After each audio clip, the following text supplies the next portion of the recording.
guys. You can see my arm. Make sure my volume's turned down. I'm trying to do something I've not done before.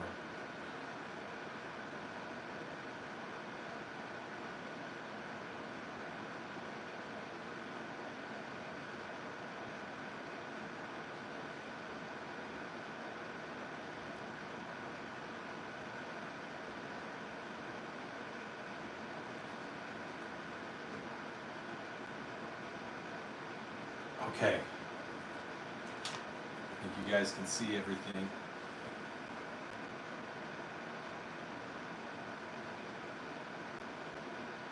Cool.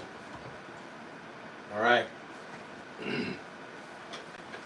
Make sure I put the disclaimer out there. YouTube, none of these firearms are loaded. I am not touching any of them.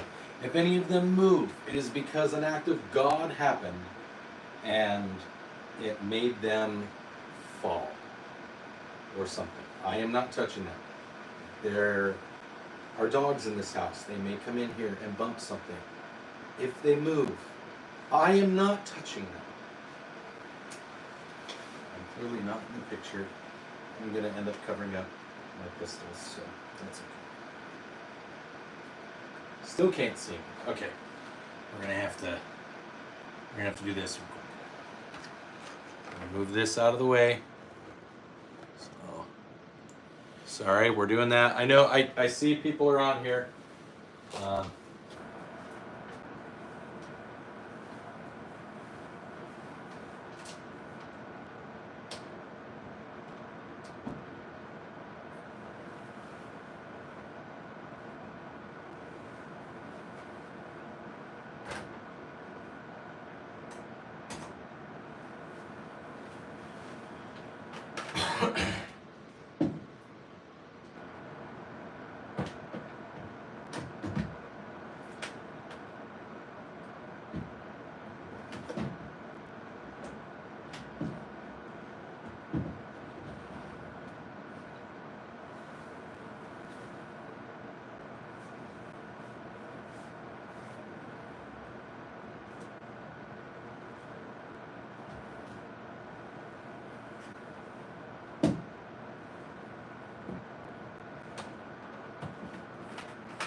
Okay. Don't worry. Hi, Tristan. Hold on. I'm trying to... Because when you're on a live stream, if you have firearms, you can't touch them. So you can't touch them and have it... Yeah, you can't touch or handle or transport firearms. So I think if I did my math right... Does this look better? Cool. Now I can sit here. I think. You guys see me? Am I in the way of everything? Not exactly. Okay.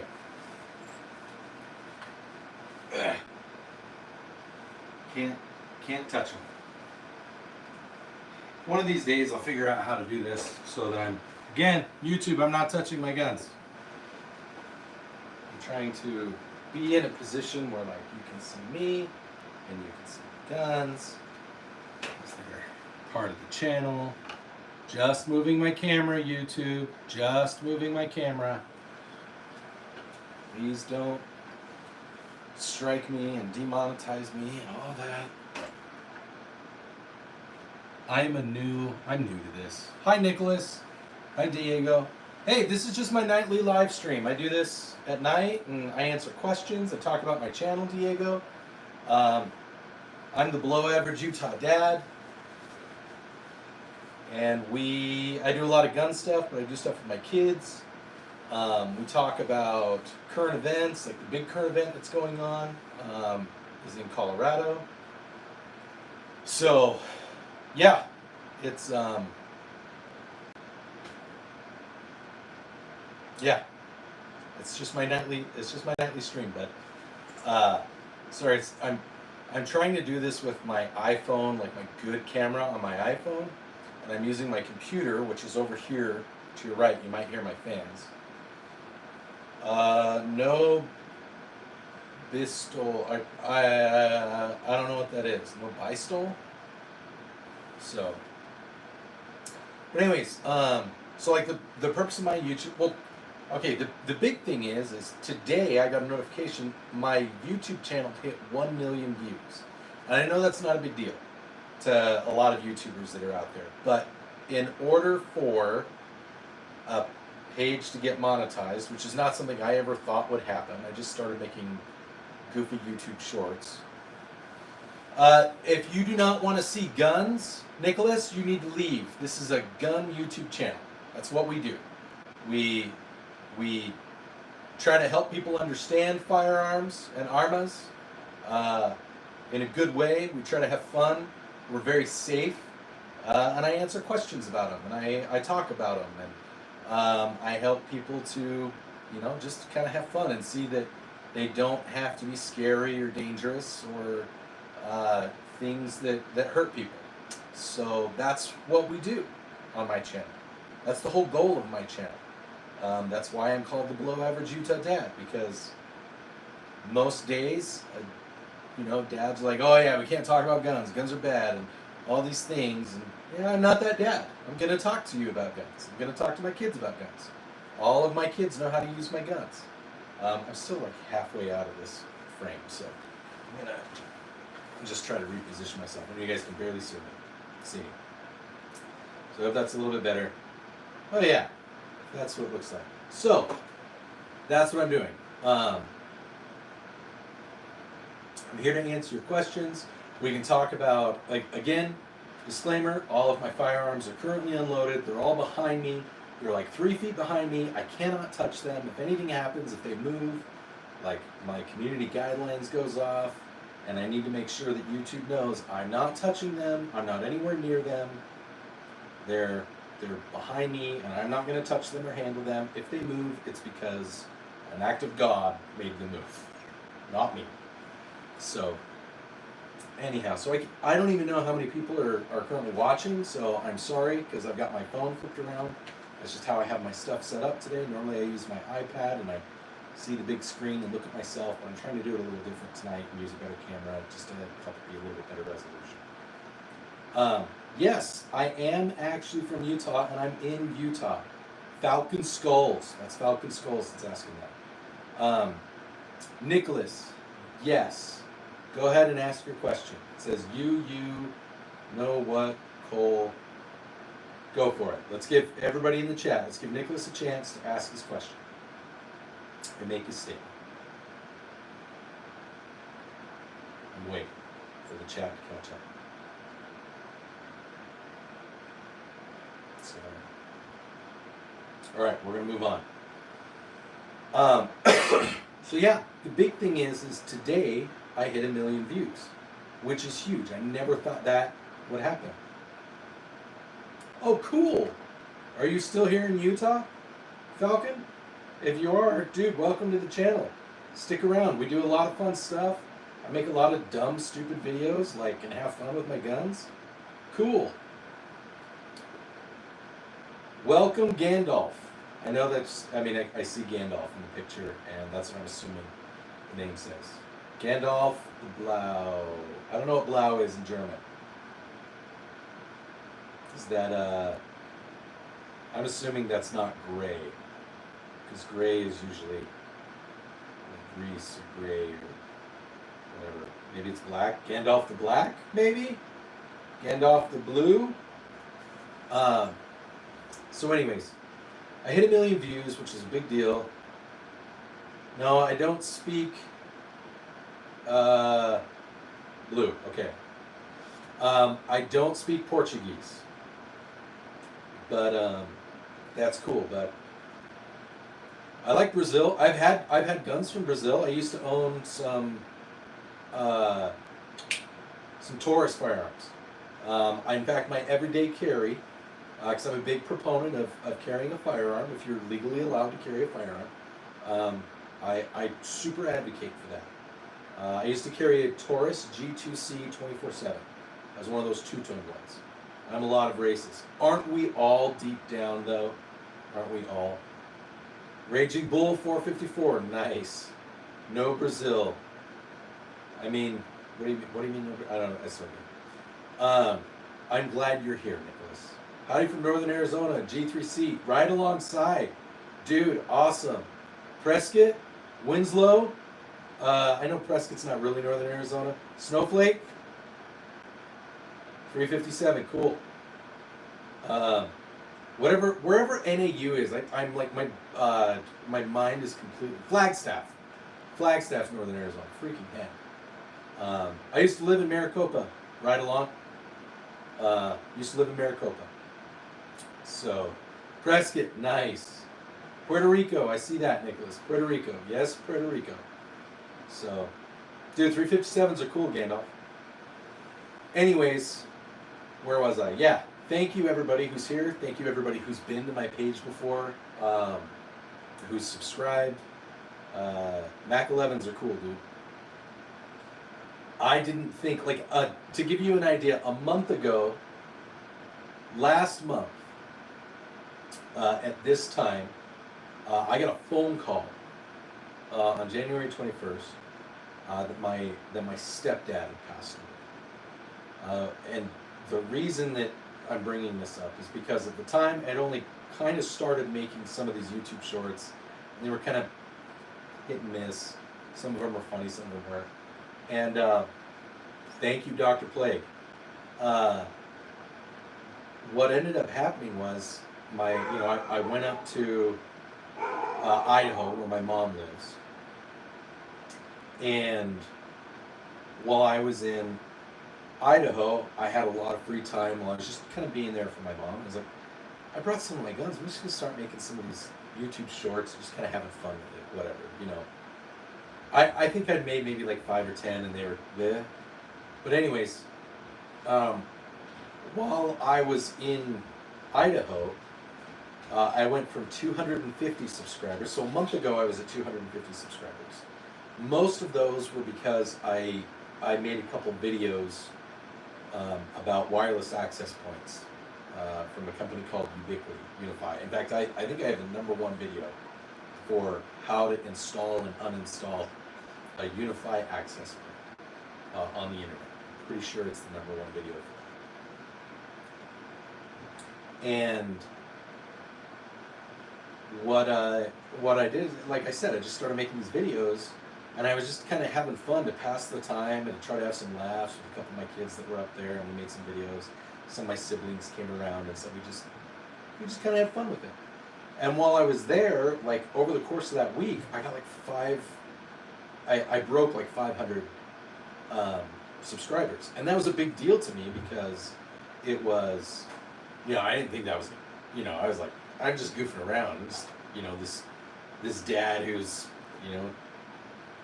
I think that I'm a pretty good dad, but I know there's some dads that probably think I'm a terrible dad because I have guns and I'm conservative and I tell people, what I think, and, it's not always the most politically correct thing or view to have. And now I have 1,500 subscribers, over 1,500 subscribers, and I think my channel had like maybe 150,000 views, and now I have over 1 million views in 1 month. And so it's just amazing that you guys have supported this. Brittany, absolutely you can subscribe. Everybody that's here in the chat, you're more than welcome to subscribe. I'm not gonna get mad. I'm not the guy. I've had people get on my chats and like talk down to me, and I just have fun. You can say what you want. I think I'm a pretty down to earth kind of guy, and sometimes, we all make mistakes, whatever. Thank you. I was trying. I heard that 9-year-olds like little pieces like this, and so that's what I was trying to do. I was trying to say, if I was a 9-year-old girl, what kind of guns would I have? Go ahead, Falcon. What's your question, bud? Ask away. Don't ask me where babies come from. Go ask your parents. Thanks, Bryson. Welcome to the fun V, to quote Tony Stark. So I'm reading my chat on my computer screen. I'm not trying to not look at the computer. I'm trying to read the chat on my computer screen as it comes in. Are these Americans always racist towards people? What? I guess that depends on what you mean.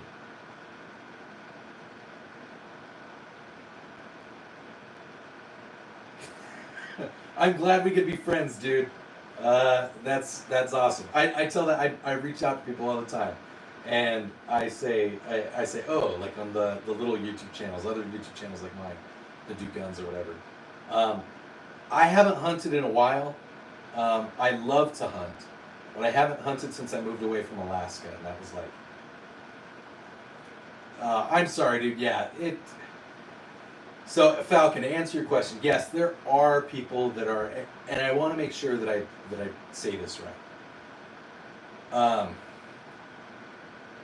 One of the constitutional amendments that we all live by, part of the Bill of Rights, is the First Amendment, and that can be broken down to the freedom of speech, freedom of belief. People are going to say rude and mean things to you, bud. It doesn't mean that everybody feels that way. I mean, I'm more thickly. I'm fatter than I need to be right now. Hey Sneeze, hey BB and J. So there are going to be people that are going to treat you poorly. My advice to something like that is, it says a lot more about them than it does you. Kind of like when people get on here and they ream me. I'll answer your statement. I'll talk to you in a minute, Sneeze. Dude, this is one of those channels, and I've said this in some of my videos. For men and women, anybody, teenagers, whatever. If you are having one of those days, if you're feeling depressed, if that dark demon on your shoulder is telling you to do something to hurt yourself, something along those lines, please go onto any one of my videos. Go onto one of my posts and send me a message. I work remotely about 90% of the time. I always have my phone on me. I get notifications. I have lots of computers and devices. I work in IT. I will get your message, and I will answer you, and I will be there. I'll talk to you. I'll chat. We might even, if we can do it in a safe way and you're comfortable with it, I'll even talk to you on the phone. So, like, I am a firm believer in that. There are good people in this world, and there are bad people that try to paint anyone who isn't like-minded them as wrong. We have a lot more in common. I'm a conservative. One of my cousins, his wife, who's very liberal, bless her heart, Laura, I love you, and I love Miss Sadie. She reached out to me and said, "Hey, I subscribed to your channel and to the Below Average Utah Dad Facebook page," and I was like, "Hey, Lauren, just so you know, full disclosure, like it's gonna be conservative and guns and probably some less than PC jokes," and she just said, "You know what? Your family, and just because we don't see things politically eye to eye, doesn't mean we don't care about you being successful and wanting to support you." And that is something that we can all learn from. She and I are pretty politically opposed. But we don't treat each other like crap because of it. So I'm sorry, Falcon, that happened to you. there are good people in this world. There's bad people in this world. Like, you can come here and be welcome. We'll be friends with you. We're gonna treat you like a good person. Hey, what's up? I need help. You need help with something? Yeah. Okay. I gotta go be an above average dad real quick. My daughter's asking for help. She's doing something. I'll be right up there. Give me 2 minutes. I'll be Okay. up there, okay? People are being supportive. Hi, people. Okay. Sneeze, to answer your question, it is a Norinco AK. There's a whole story. I've got a video on my page about the AK imports from the late 80s and early 90s and like the George H.W. Bush administration. There was a whole ban on AKs. It's a whole thing, and the video's like 20 minutes long, and I ramble a lot in it. I ramble a lot in it. But it was originally, from what I can tell, the AK was originally a Type 56 AK. And it was held in customs until after the ban went into place. Then the ATF removed the original folding handle. They modified it, and they made it into a modified AK, a MAC 90, but because it was pre-90, it was an NHM 90. Anyways, I'm going to go be a dad. She's filming a video, that's why she was asking for help. I'll be right back. Please feel free to check out the guns. Come up with questions, throw questions in the chat, and I'll try to answer them. I'll be right back, guys.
Just make sure that you don't go too close to me.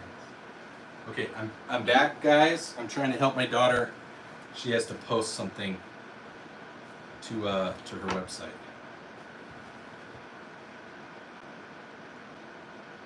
Go ahead and make that request again, man. Okay. Oh, it might also be on Mom's iPad. We'll get on Mom's iPad upstairs. Okay. But I think it should not be approved. You're about to ask for more time. Yes, approve your time. Approve all day. It's still waiting to download YouTube Studio, right? Yeah. Okay, go get me Mom's iPad real quick. Alright. You can take it. You can take your phone. In fact, if you want to approve it on Mom's iPad, if you know how to get it on Mom's iPad, you can approve it yourself. Okay. Okay? If it doesn't work, bring it down to me. Okay. Okay, she's gonna come back in a minute, and I'll finish helping her. So, anyways, no, you should definitely not go back to Korea, Falcon. Stay here. This place is awesome. That's true. Josh is right. Okay, let me go back and read. I think I missed some questions when I was answering the question. Yes, my AK is a Chinese Norinco. It's an import. It came with crappy plastic stock. I reinstalled the underfolder. I put a Yugo grip on it but I had to modify it because it was too big. Because Noriko has thicker milled steel, and just it had to be tweaked a little bit. So I put a Yugo handguard on it, and then it's got a Bakelite pistol grip. So, what a time to tune in, Quackers. Hey, dude, welcome to the party, Quackers. I'm glad that I'm able to help do some things. It's not even like uploading. It's sending. Your request was sent and is waiting approval from a parent. They can approve in person on this device.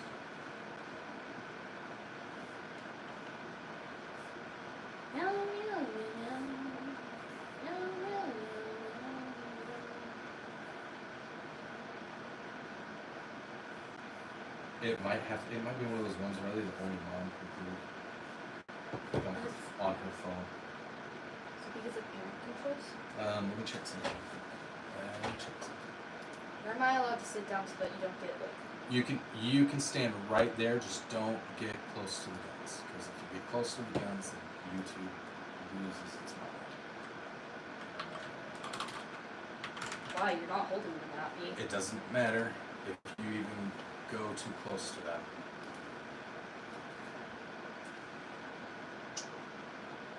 Because if they move, even if they move on their own, it'll shut down my stream, and then it's like blocked for days, and I have to wait for them to approve it.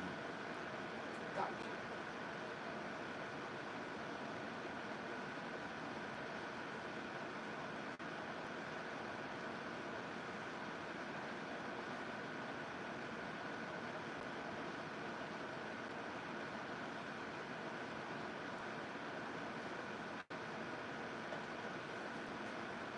Okay, I think. There you go. YouTube Studio is installed. It should let you do it from there. Okay. Okay, I'll keep both of these iPads here, and then if you need to come back down, you can. There. Should let you do it. Nope. It's the same. No chance. I think it's because it's a kid's YouTube account still. We have to change that through Google.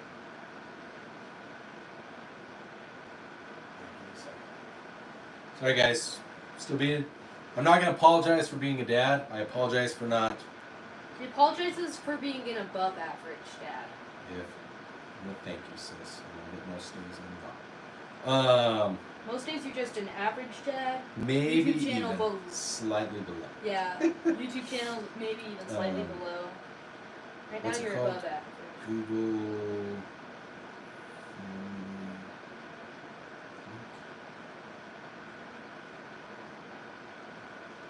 Okay.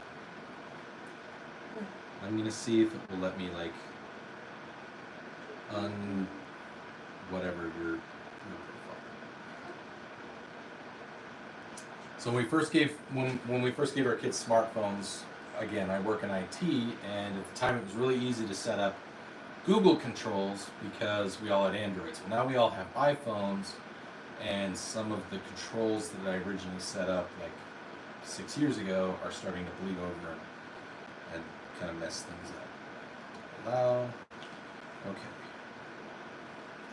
Here's rounds. Okay. Content restrictions. YouTube.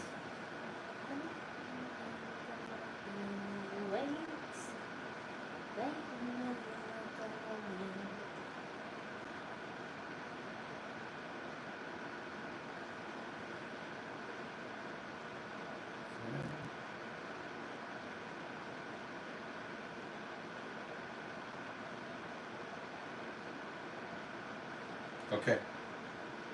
Check now, sis. Alright. It should let you. I turned off your YouTube Kids account.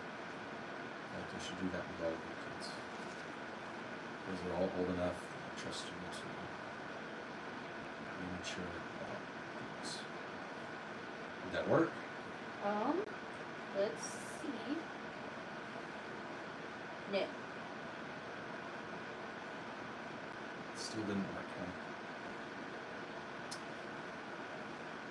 Is it in YouTube settings?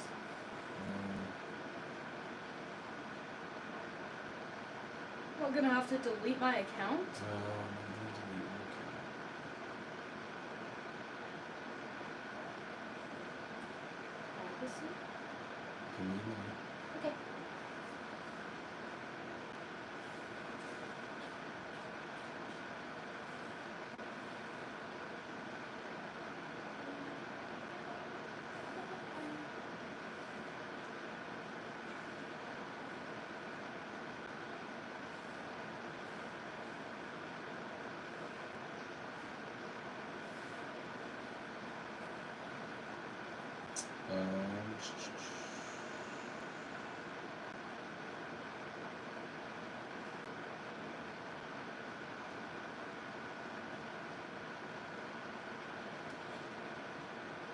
Okay. Try. No.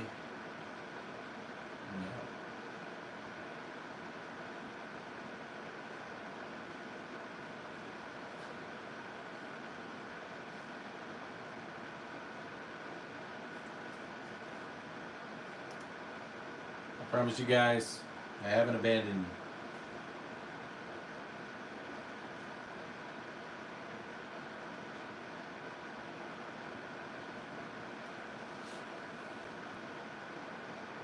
Still no? Let's do this.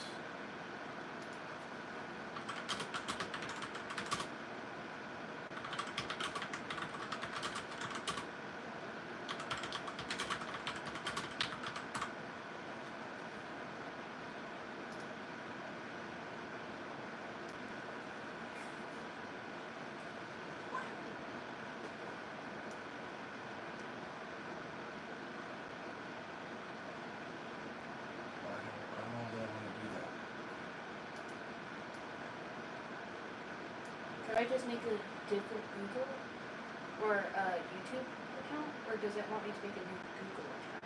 If the child is under 13, you must delete their Google account and transfer service. Remove. My emails. Remove. Continue. Wahoo! I just got my badge for move goal. It only removes the account from the device when I have to delete on this. When you delete your child's account, it deletes all account data you want. Okay, if I do that, it's going to delete it. Riley, we might have to post your stuff onto my page. I know that's not what you want. I know. I don't know how else we can do it. Would it Or be? post it to your Instagram. No, because it or your needs to be a TikTok. link, and the Candace says that it has to be a YouTube video. Okay, well, Should we make the new maybe account? mom can do it on hers. That's what I would recommend. Or we could maybe make the new account, because I don't want to keep having to go through these problems because of this. Now is not the time. Okay, I understand. I'll send the video to you and Mom. Okay, here's mom's iPad. You can try and do it just on hers. Okay. Okay? Yep. I think that that's appropriate. She doesn't use YouTube for anything except, she doesn't even like YouTube. Alright. Okay. Alright, I love you. Thank you. Love you. And we'll figure it out if we can't do it with that. But that should work if you don't want to post it on my YouTube channel, which is fine. I understand. Thank you, Dad. You're welcome. Love you. Love you too. Okay.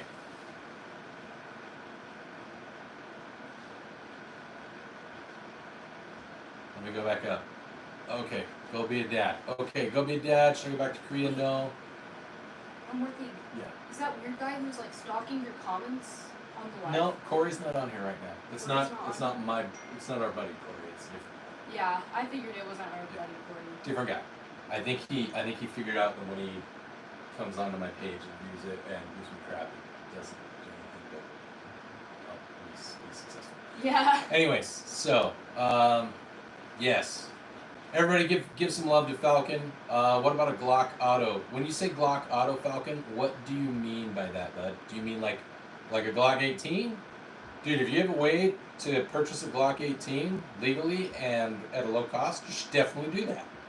And then you should come here to Utah and let me buy it from you. What do you think of Utah's here? We like Utah. We've been here since, we've actually lived here twice, my family. We lived in St. George for a little while. I moved up to Idaho. I took a job at a software company and finished up some schooling. And then we moved down here to Utah. So we lived in Utah for like 2.5 years. Moved up to Idaho for 2 years. And then we came back here, and we've been here since 2017. So it's been 8 years. About 10 years total, and I've lived here almost as long as I lived in Alaska. It might be longer now. I grew up in Alaska. I grew up a military brat. My dad was a pilot, But I lived in Alaska for a long time, so I really like it here. It has its quirks, just like every state does. Every state's got little quirks about it. But we like it here. It's nice. We get 4 seasons. Right now there's snow on the ground. It'll probably be gone in a couple days. And then, 2 weeks from now it'll snow again. So it's kind of that situation. It depends on where you are on cost for land here. Up north of like Salt Lake, pretty far, like an hour north, up in an area called Tree Mountain. It's not too bad. You can get pretty good land. Up in Logan, it's not too bad. In and around Brigham, it's not too bad. Once you start getting down into like Davis County, Ogden area, it gets a little bit more expensive. WBG-23. WBG-23. Cool BB guns. Yeah, they are. They're really cool BB guns, aren't they? They're really cool, man. I like these BB guns. The Salt Lake City suburban area is nice. So, yes. So there's Salt Lake is kind of like, if any of you have ever been to Phoenix, Phoenix is like, it's not just Phoenix now. It's Phoenix, Gilbert, Ahwatukee, Mesa, Chandler, Queen Creek. It's this really big area. And Salt Lake's kind of like that now too. There's main Salt Lake, but there's like Sugar House, and there's North Salt Lake, and South Salt Lake, and there's West Jordan, Draper, and it's all just kind of like one big city. There's different zip codes and municipalities and stuff, so it's not really one city, but it kind of is. So some of the suburban areas of Salt Lake City are really, really nice, and they're expensive. But there's some parts of like West Valley and West Jordan, and parts of Magna they're all part of this like greater Salt Lake area. There's some pretty rough parts of town now. There's some, like, I don't want to stereotype it and say that it's like, that's just bad, because it's not. There's good people that are there. But there's, just like any big city, there's those parts of town that like maybe you probably want to avoid. I live up north. I live closer to the Air Force Base than at Hill Air Force Base than I do Salt Lake City. So how many people do we even still have in our live chat? 51. Cool. Go ahead and give myself a thumbs up, because I always support myself. Give myself a thumbs up. So, back to the video. I think I answered all the questions that were in the chat. Agree again for like. I'm new to the AR world. Would you recommend a good upper to throw in a PSA Saber? All right, Isaiah, I'm going to say something that most other people aren't going to say. The best upper receiver, let me take a step back. First of all, welcome to the channel. Welcome to the AR world. If you have a PSA Saber, what I recommend is get the one that you think looks the best and that's within your budget. When you're first getting started in the AR world, that's what I tell people. So I'm pretty sure that the PSA Saber, does it have the back end of it? I can't touch mine. Is it DPMS cut? Is it got that little J cut in the back where it's kind of round? Or is it slanted at like a 45-degree angle like that? That's Armalite cut. I'm pretty sure the Saber is DPMS cut, that it's round. Can you answer that? Because the AR-15, if it's an AR-15 and not like an AR-10, then AR-15 is pretty standard. Where as long as it's that DPMS cut, you could probably go with just about any upper receiver that you want. I think PSA is good. I have some from Aero Precision. I have a few from Davidson Defense, not to be confused with Daniel Defense. I have an upper receiver from Anderson, from ATI. Bear Creek Arsenal is pretty good. It just depends on what your budget is, really. That's the thing that's kind of nice about ARs, is it's kind of like grown-up Legos.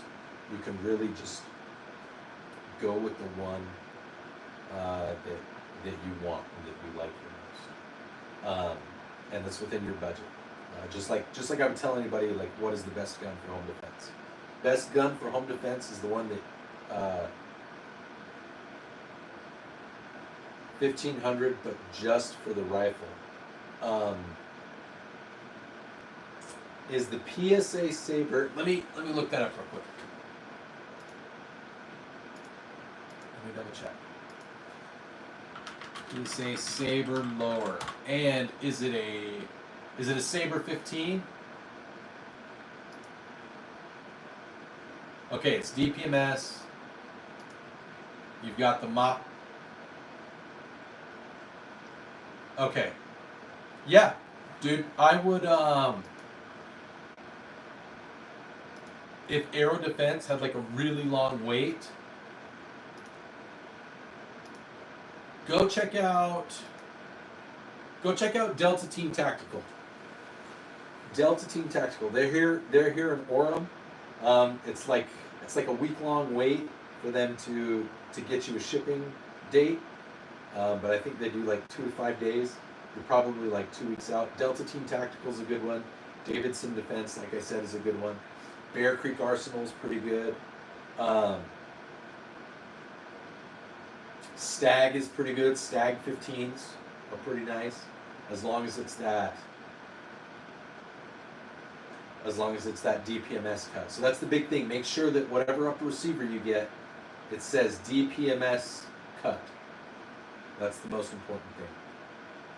And then if you want to have like iron sights built into it, if you want it to be more like the old A1 style or M16 style, if you want that A1 front end as part of your gas block, or if you want it to be a full flat rail like what mine is over here behind me on this side,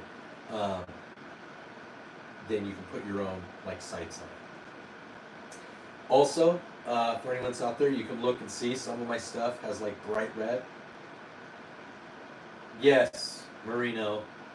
Yes, that is true. 100%. You and I would be friends. We would get along. You should definitely stick around. In fact, if you haven't been to my page, anybody that doesn't like the ATF, go check out some of my shorts. I have a series of shorts called How to Spot an ATF Agent. That was one of my big videos that kind of blew up. I pretended to be an ATF agent. And it's worked out really well. And I make fun of the ATF, and it's super fun, and I don't care. If they want to come after my guns, then they can try, but like I haven't done anything illegal, so there's that. Yeah, I need to do another. His name is, the ATF agent in my sketch is Super Ultra Special Mega Agent or something scary, because everything is every firearm on the planet is scary to me. So, Falcon, what is better for hunting other than a hunting rifle? Depends on what you're going to hunt, bud. I would not take a 22 or an AR chambered in 22 long rifle or even 5.56 to go hunt like a moose or a bear. I would hunt an elk, maybe with like what I have. I have a 6.5 Creedmoor AR. That's good. Hey, thanks Isaiah. Thanks for coming by. Feel free to check out the channel.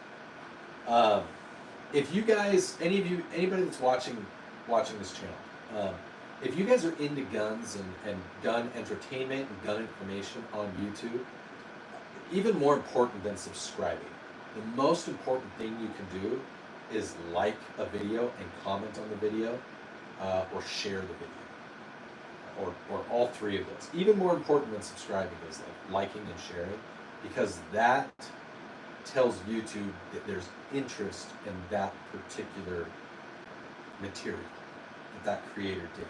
And so it's going to look for similar material, and then it's going to boost it. And so the Second Amendment community, gun entertainers, gun YouTubers, we have to fight tooth and nail, not only to stay relevant. That's why, like on my page, I post like 5 videos, 5 shorts a day. And that's because I have to, or I fall out of the algorithm and it doesn't show up and I don't get as many views, and it just makes it hard. And YouTube knows it. That's why they have rules like if a gun moves on a live chat, if one of the guns fell over, because that happened to me, it would shut this live chat down and I would lose all views, all subscribers, I would lose all of that until after I hit appeal, and then they take a week to decide if I was handling a firearm on a live stream. So, like, we have, as gun entertainers and gun tube guys, we have to fight that algorithm, like viciously fight the algorithm. I just realized that I didn't do this. Sorry, I've got to do a couple things. Paste. So I'm gonna post on all my socials real quick that I'm live, and I've actually been live for the past 30 minutes.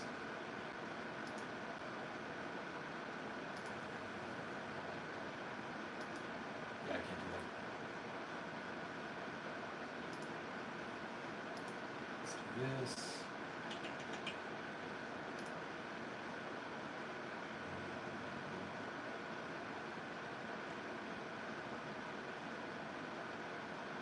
Sorry guys, sorry everybody, I'm doing something.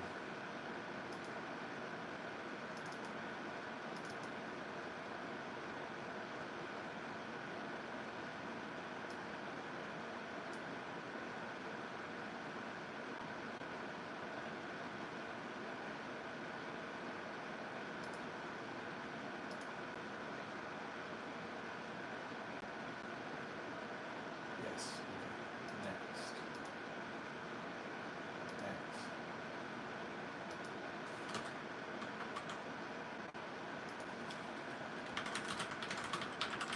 On YouTube, join the party.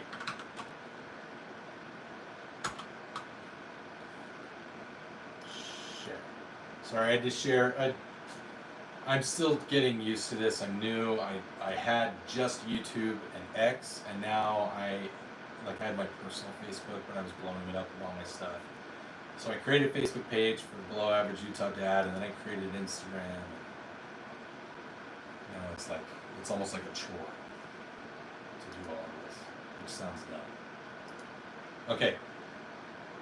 Utah, what's up? My stepdad beats me, please. I don't have stepchildren, but I guess that's your YouTube name. Thanks, Marino.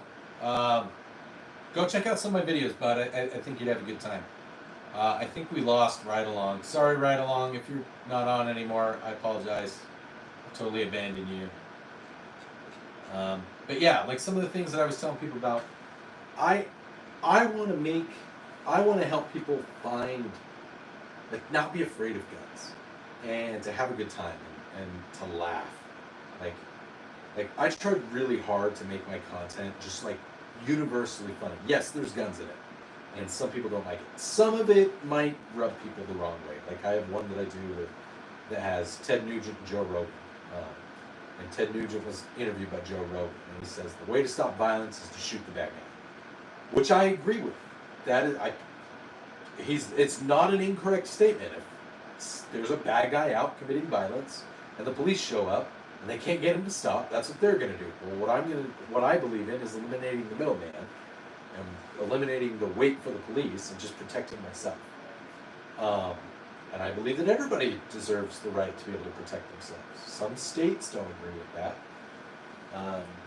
But I guess that's their problem. So I have stuff like that, but I do things like, I'll post a video of me doing something with my guns that's safe. They're always unloaded when I'm doing it, and it'll be like Katy Perry, a Katy Perry song, whatever, just to have fun, right? Whatever makes people laugh. I'm just trying to help people feel good, to get a break from just the garbage that's out there. People treated Falcon, who's in the chat or was in the chat, was talking about how people were just being rude to him. Don't do that. Be better people. Come on. No matter where you are, everybody's got issues. do better. And so, like, come to my channel and have a laugh. Laugh at me. I don't care. People laughed at me my whole life. I don't care. I've got kids that love me, and I love my kids. I got a wonderful wife. I got a pretty nice house. I've got some guns to go do stuff with, like computers and play video games. I'm a regular guy. Just like most of us are. We're regular guys, regular people. And we get targeted because we have one or two beliefs that's different than yours, and then suddenly we're terrible people. Like, really? Like you're gonna say I'm a terrible person because of that? No. Whatever. Let's just all come together and have a laugh. So that's kind of what I want to do, is showcase my kids, like in a good way, and be like, hey, here's some of the fun, stupid things that a normal dad would do, and like, yeah, oh, that's like right in the middle of the camera. Normal dads aren't perfect. They're gonna say things that are stupid. People are gonna laugh at us. We're gonna fall on our faces or on our ass. It's funny. Laugh about yourself. Have a laugh at your own expense. That's what I do. It doesn't hurt me. So that's what this channel. That's what I try to make this channel be. Is a bridge a gap between people that don't know a lot about guns and think that gun people are really weird, and that we're, that all we care about, there's this idea that all we want to do is like wait for that moment that somebody does something and then we get to shoot them. I'm a veteran. I've served in the military. Trust me when I say, nobody wants the weight of having to take somebody else's life. All right? You don't want that. I don't want that. All right? And I don't really have a choice in that anymore with some of the things that I've been involved in. But it is what it is. And I don't like go out looking for it. I'm a normal, everyday guy. I just happen to have more guns than other people. And I don't even have that many compared to a lot of gun dudes. So, yeah, let's find a way to come together. Laugh at me. Look at how goofy I am when I'm doing a video and I pull like an AK-47 like from being stuck down in my pants. Like, it's funny. Nobody actually that's normal carries an AK-47 around in their pants. Now that's a normal person. Laugh about it. It's funny. So, but there's what's going on here? Yes, we have more YouTube.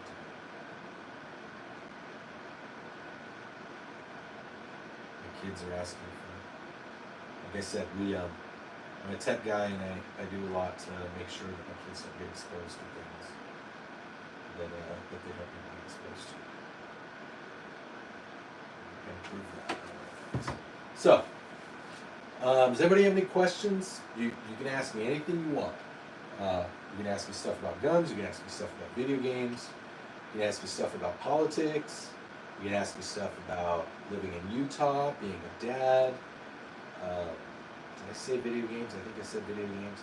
Technology. I do cybersecurity. I build computers and give them to families in need just for fun. I have a whole bunch of computers. On a DD Daniel Defense 5 V3. That is more money than I have ever spent on a gun. But my hat is off to you, Jason Cutler. That it sounds like it is an amazingly good time. I'm cheap. That's the best way to put it. No, it's that I don't have a need for a weapon or a firearm that will perform the way that a Daniel Defense would. So I just, that helps. I don't have overtime. I'm just a salary employee. I say that like it's a bad thing, but it's not. I just also have a house and 2 teenage kids and another kid who's going to be a teenager. And they both have cars and insurance and gas and food for teenagers. So you can spend like $800 on all the food that they want, and they're like, "Let's go get pizza." Thanks. I'll just throw away all this food I bought. So yeah. Maybe one day. I'm sure that I would love to be able to go out and just drop $3,000 on a gun one day and be like, I just dropped $3,000 on a gun. It didn't even matter. My wife probably still give me a look of why, and I said because I wanted it, and that's about it. But that's cool, dude. Daniel Defense is some amazing stuff, man. As I was saying, that I can use that. So here's what I have. The big AR here. That is my AR-10 that's chambered in 6.5 Creedmoor. That's an Aero Precision upper and lower. It's my 1,000 yard gun. Then you can see I have 3 PSA daggers. The black one is the compact, which is like a Glock 19. The green one, which is in the middle, is the full size, which is like a Glock 17. And then the tan one here at the front, that's the micro. That's kind of like the Glock 43X, 43, 48. That's kind of what it is. I went with those because I wanted to go to Glock, or Glock style, Glock clone, because I have right here, you can see there's a gun with some red optics. And I know, they're anodized aluminum red optics. I don't care. They hold 0. They were inexpensive, and they look really cool. Unless, you're an elitist, and then you don't think that they look cool. Which is fine. Be an elitist. Go for it. It uses Glock magazines. It's a 9mm as well. So I wanted something that I could use all the same magazines. Well, that AR pistol with the red optics and my black and my green pistol, they can all share magazines. The micro doesn't share magazines. It's a little bit different than the other ones in size. But it can use Glock 43 magazines, or it can use the one that it has. The Glock 43 and 43X magazine are 10-round magazines. They're great.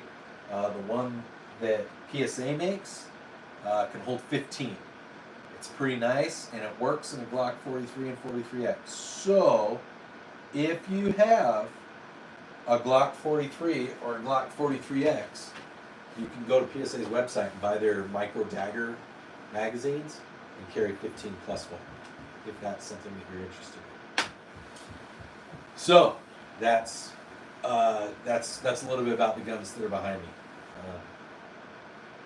Does anybody have any questions? But I think, wow, we just lost. Well, we peaked at like 45 at one point. Now we're down to 9. That's cool. It's Friday night. People are out doing important things. My wife's on a date with her friends, her girlfriends. Her birthday was last month, and so they didn't get a chance to. They had to make reservations a month in advance. I just bought a Glock 19 Gen 5. Any recommendations? Do you have an optic? Do you have an optic for it? Racks? 5 racks? Is racks okay? Can I say racks? If you don't have an optic, I would say get an optic for it. I really like having. I have a hollow sun on 2 of mine, and I really like having an optic. It's a little different than shooting just with iron sights on a pistol, but I really like having an optic. If you haven't swapped the trigger, you might look at putting like the Glock Performance trigger or an aftermarket trigger like I think it's called Alpha Ordnance. I just ordered some from Delta Team Tactical. They're by a brand called TF Tactical. They're called short reset, short pull triggers.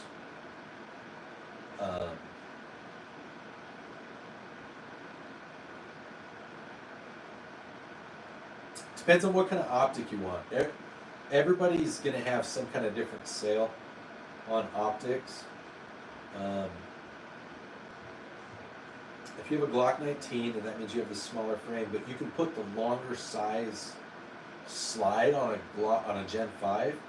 Honestly, again, I'm not trying to sound like a PSA fanboy, but if you go to PSA's website, you could probably get a whole other barrel and a slide and an optic for like $400.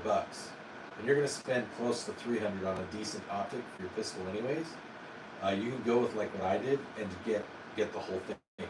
Get an extra slide, get a barrel, get an optic, and have it be like $400. on PSA's website.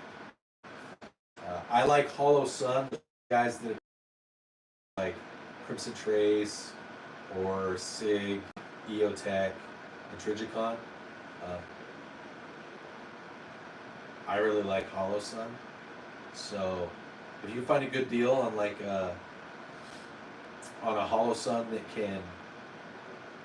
that has the little teeny solar panel and the battery, get it.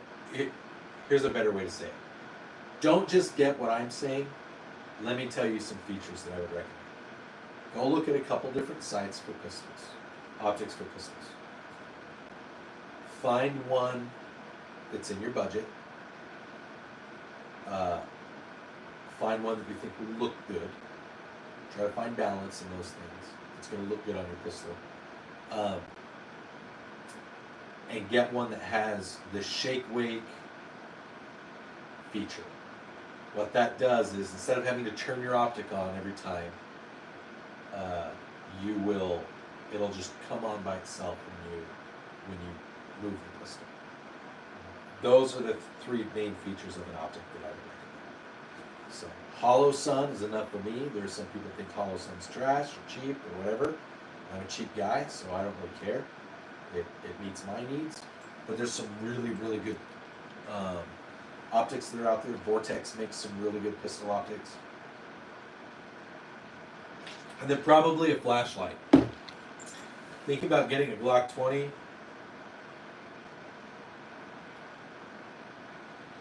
$10mm? I think that's what a Glock 20 is. It's 10mm, right? Let me Google that. Let's do a Google search. GTS. Google that. Let you guys fill in the blank.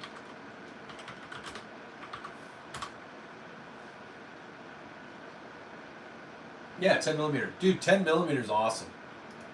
I had a 10mm when I lived in Arizona.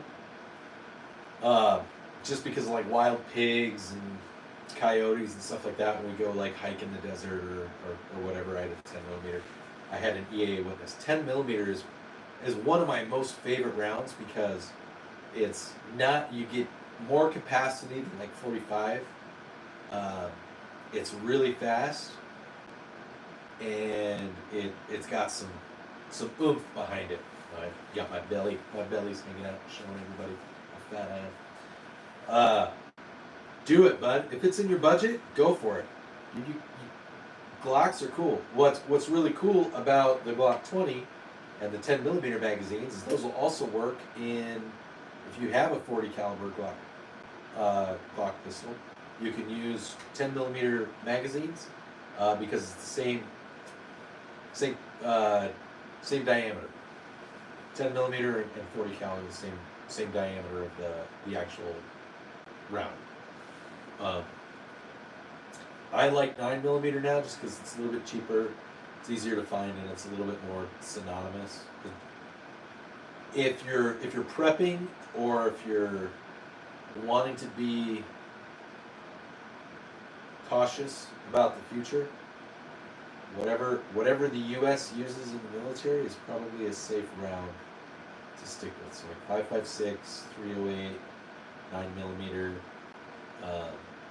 45, and now eventually like the new 6.5 by 51, the Fury round, the 270 Fury. That's going to be in the new M17. I think is the name of the rifle, or M7 rifle. M17 and M18 are the pistols from SIG.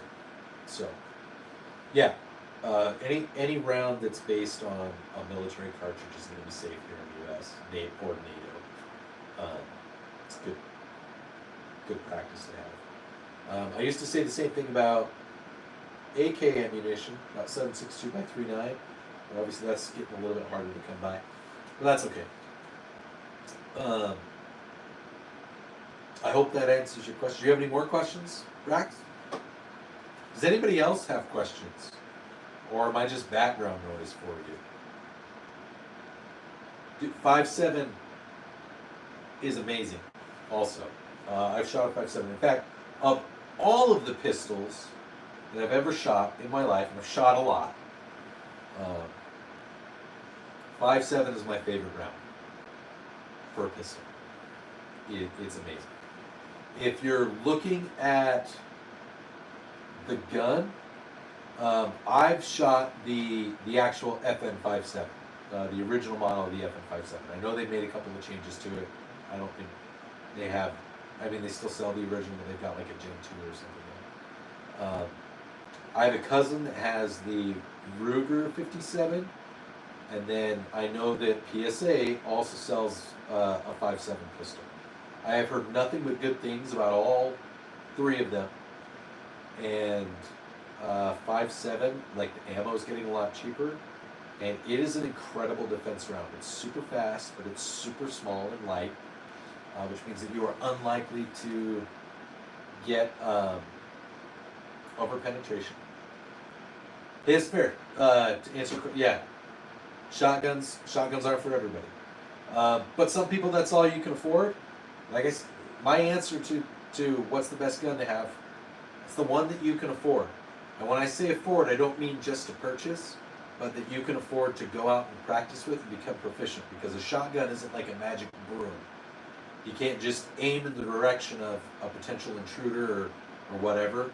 You still have to be able to hit it. And if you're using birdshot, that's not enough to stop somebody. And birdshot can bounce off of sheetrock, depending on how far away it is. And if you're using like number 4 buck, that's what I would recommend. Nothing more than that. You better hit what you're shooting at, because number 4 will penetrate a couple layers of sheetrock. And you don't want to have an accident involving like your neighbors or a kid or your dog or your cat. So I'm all for it. If a shotgun is what you have, a shotgun's what you can afford, what you can practice with, dude, go be proficient with it. Get the right kind of ammo, figure out what you can. Look into, Google on YouTube, Iraq Veteran 8888 wax slugs. That's all I'm going to say. Look into it. Might be something worth doing if you're a shotgun guy and you want to avoid over penetration when it comes to a target. So, yeah, I'll leave that up to you guys. I appreciate all the interaction that I'm getting, guys. Rax, the conversation we had. We were having a really good conversation. My kids needed some help with something, and I went upstairs and kind of changed the tone of how the live stream is going. So, and that's fine. That's good. That's what I'm here to do. Does anybody have any questions? Is there anybody on the chat right now that, and I talked about this earlier, is there anybody on the chat that just needs to talk to somebody? You just need something, need to go over anything? I've said this in several of my videos. I'm a big advocate for this. If you're going through a hard time, if you've got that little inner thoughts demon that's telling you to do something that you might regret, that has maybe permanent actions, permanent results to a temporary situation, please reach out to me. I will talk to you. I'll chat with you on chat. I will I'll get you in contact on WhatsApp or on my Signal, something along those lines. We can chat through my different Instagram or my different social medias. We can DM. Like, don't let those inner demons win. Okay, men or women, adults, teenagers. There are people in this world that want you in this world. There's always going to be somebody that doesn't like you. But there are always people that cherish you in this world. So don't let a temporary situation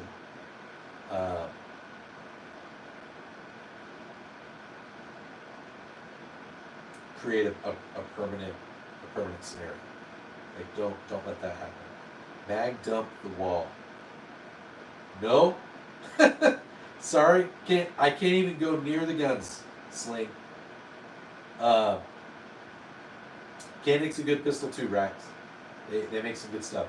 If I go near my firearms, they will shut off my live stream, and any subscribers, any watch time, anything like that, like I'll have to go through an appeal process and wait for them to decide if I actually touched anything or handled anything. It's one of their community guidelines.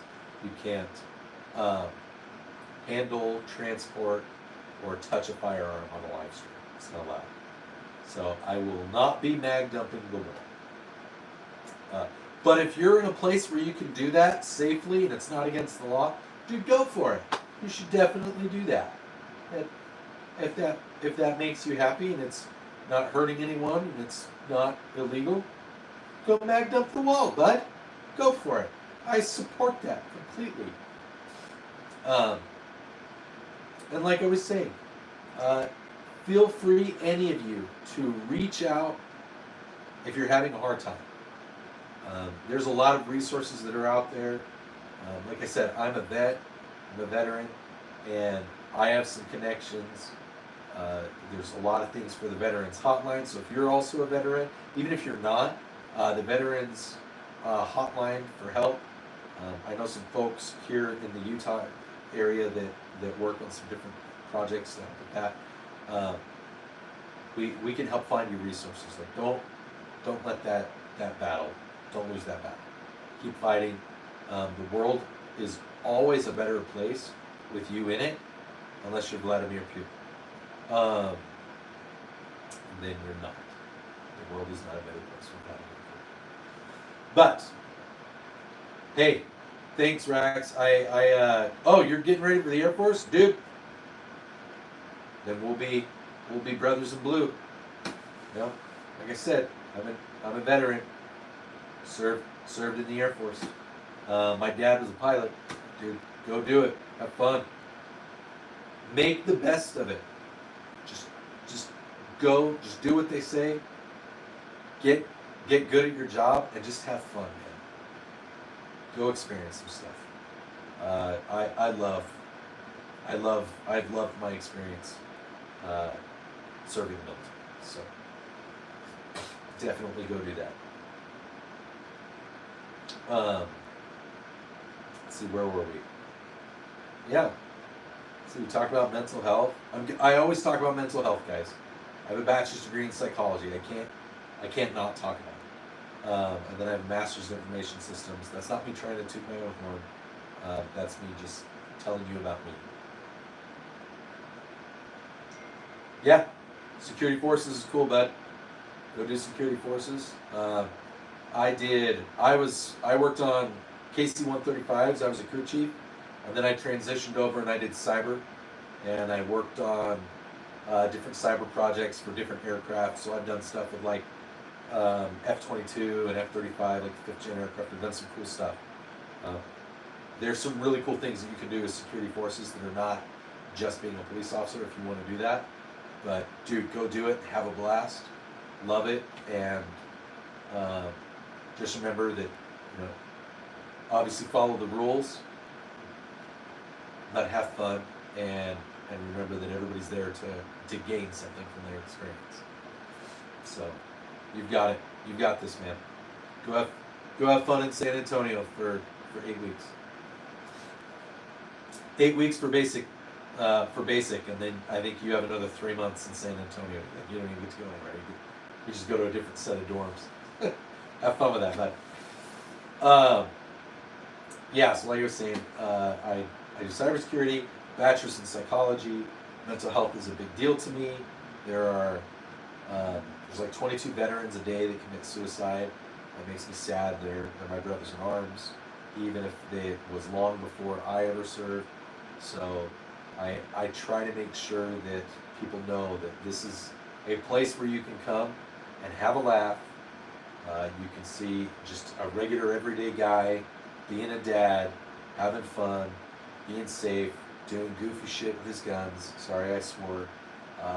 And I'll always try to do something to make you laugh. Laughter is amazing. It can solve so many things. It can make you feel good. It can bring up memories. You know? So, you know, I'm going to try to do that for people. And then, like I said, I also, one of the other goals of the channel is to try to bring people together so that they don't think that the gun culture. Like, there's some people that think the word gun culture is bad. I don't.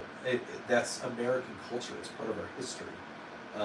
I know there's a lot of people that interpret the Second Amendment and what it means to be a gun owner in different ways, but we don't. It doesn't have to be a divisive thing. There's a lot of things that happen in our country and in this world, and we can find common ground, and we can find a way to have a good time and see that, hey, these very serious tools that can cause great harm can also cause great amounts of joy and laughter, and we can have a good time, and we can laugh at the culture, and we can laugh at some of the things that happen. And so that's what I do. Like, it's worth anybody who's part of the YouTube gun creator community and gun culture and that's into firearms. Like, I laugh at myself all the time. I know that I have gun autism. Go watch Brandon Herrera's channel, the AK guy. Go check out his video that he did when they finally completed the AK-50, the 50 caliber AK-47. Dude, he does a whole thing just like they did in the first Deadpool movie, and they they make a joke that this is brought to you by autism. Anybody who's honest with themselves in this culture, we know that we have full gun autism. Solid Snake or Naked Snake from Metal Gear Solid. Dude, there's a scene in there where he goes full gun autism talking about a specific type of 45. It is hilarious, and it's great, and gun people love it. Yes, Rax, I've shot a 50 cal, both Action Express and BMG. I've shot Action Express out of the only handgun that I know that you can shoot Action Express out of. It's a handgun. I know that they make a couple of like ARs and stuff that are chambered in, or a couple of rifles. I think there might be one or two other action rifles that are chambered in. I can't remember. I have to look that up. And I've shot BMG out of a couple of different things. Yeah. I haven't shot a Barrett though. So, would you EDC? I would. I would absolutely EDC 5.7 if I had one. My cousin does. My cousin loves it. A Glock GI 50 cal on YouTube. Never seen it in person. I've never seen a 50 cal Glock, but I wouldn't be surprised if one exists. I know that Glock is built in a way you could build a Glock that could shoot 50 cal. I think you could even modify an existing Glock if you had the right size Glock. You could probably modify it, put a 50 cal barrel into it, and make it. 100% Fizz, 20 rounds plus one, super high speed, ultra light. You get on target, you're not going to over penetrate. The big thing is practicing with it. Like, be proficient. Anybody who's a firearm person,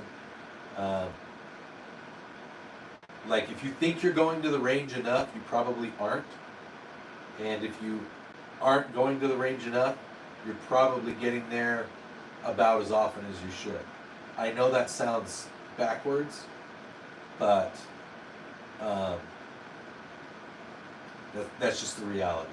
If you're not, it's like math, it's like anything else. If you are not constantly practicing dry firing, drawing, depending on the situation you're in, even if you don't want to practice like EDC and tactical, like how would I carry it in a bag like this maybe. I don't have anything in here, YouTube. I don't have one. If you carry an appendix, if you carry it at your back, if you carry it in a vehicle or whatever, if you want, you should. I would advocate for practicing like how you would react in a situation. Those things, and I would dry fire that, because you're probably not going to try to shoot a hole through your truck or your car, or in your garage. So you should definitely be dry firing. If you don't have one, anybody who's in the gun culture, I would get an airsoft gun, not a BB gun, but I would get an airsoft gun and practice with airsoft. That's a great way to get into good trigger discipline and good reaction times, and it doesn't cost a lot of money. So it's great. Whenever I get pulled over with the police, I hand them my driver's license and I hand them my gun permit, my CCW. In Utah, it's a little it's not just a CCW. It's from the Department of Public Safety, so it's DPS.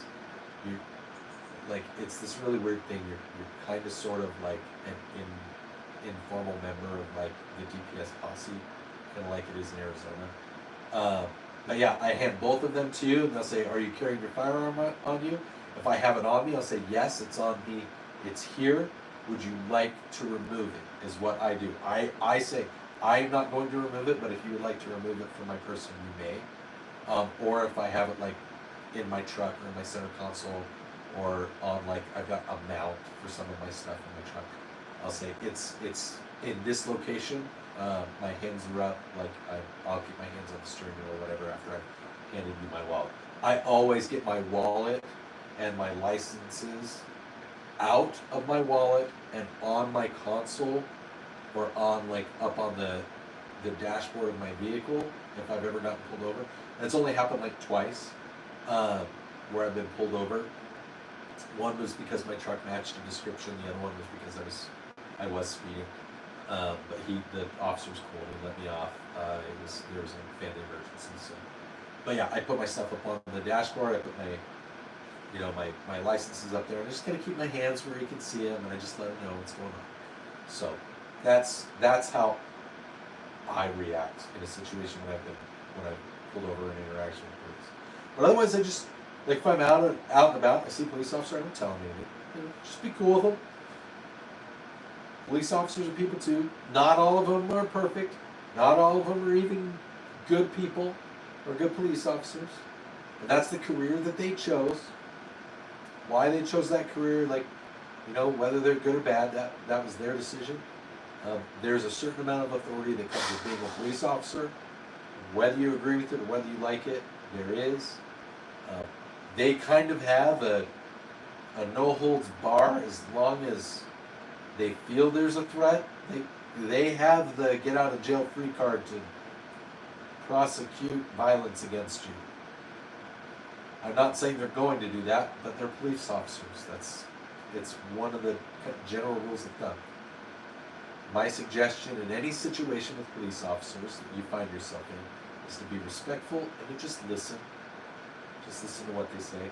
If the ATF comes to your door, you don't have to do that. If they're just coming to your door, you can react to it. But if it's out in the public, out in the open, out doing things, maybe consider your surroundings, because I guarantee you that they treat every situation as though someone is potentially a threat, especially if they're asking them to step aside or whatever.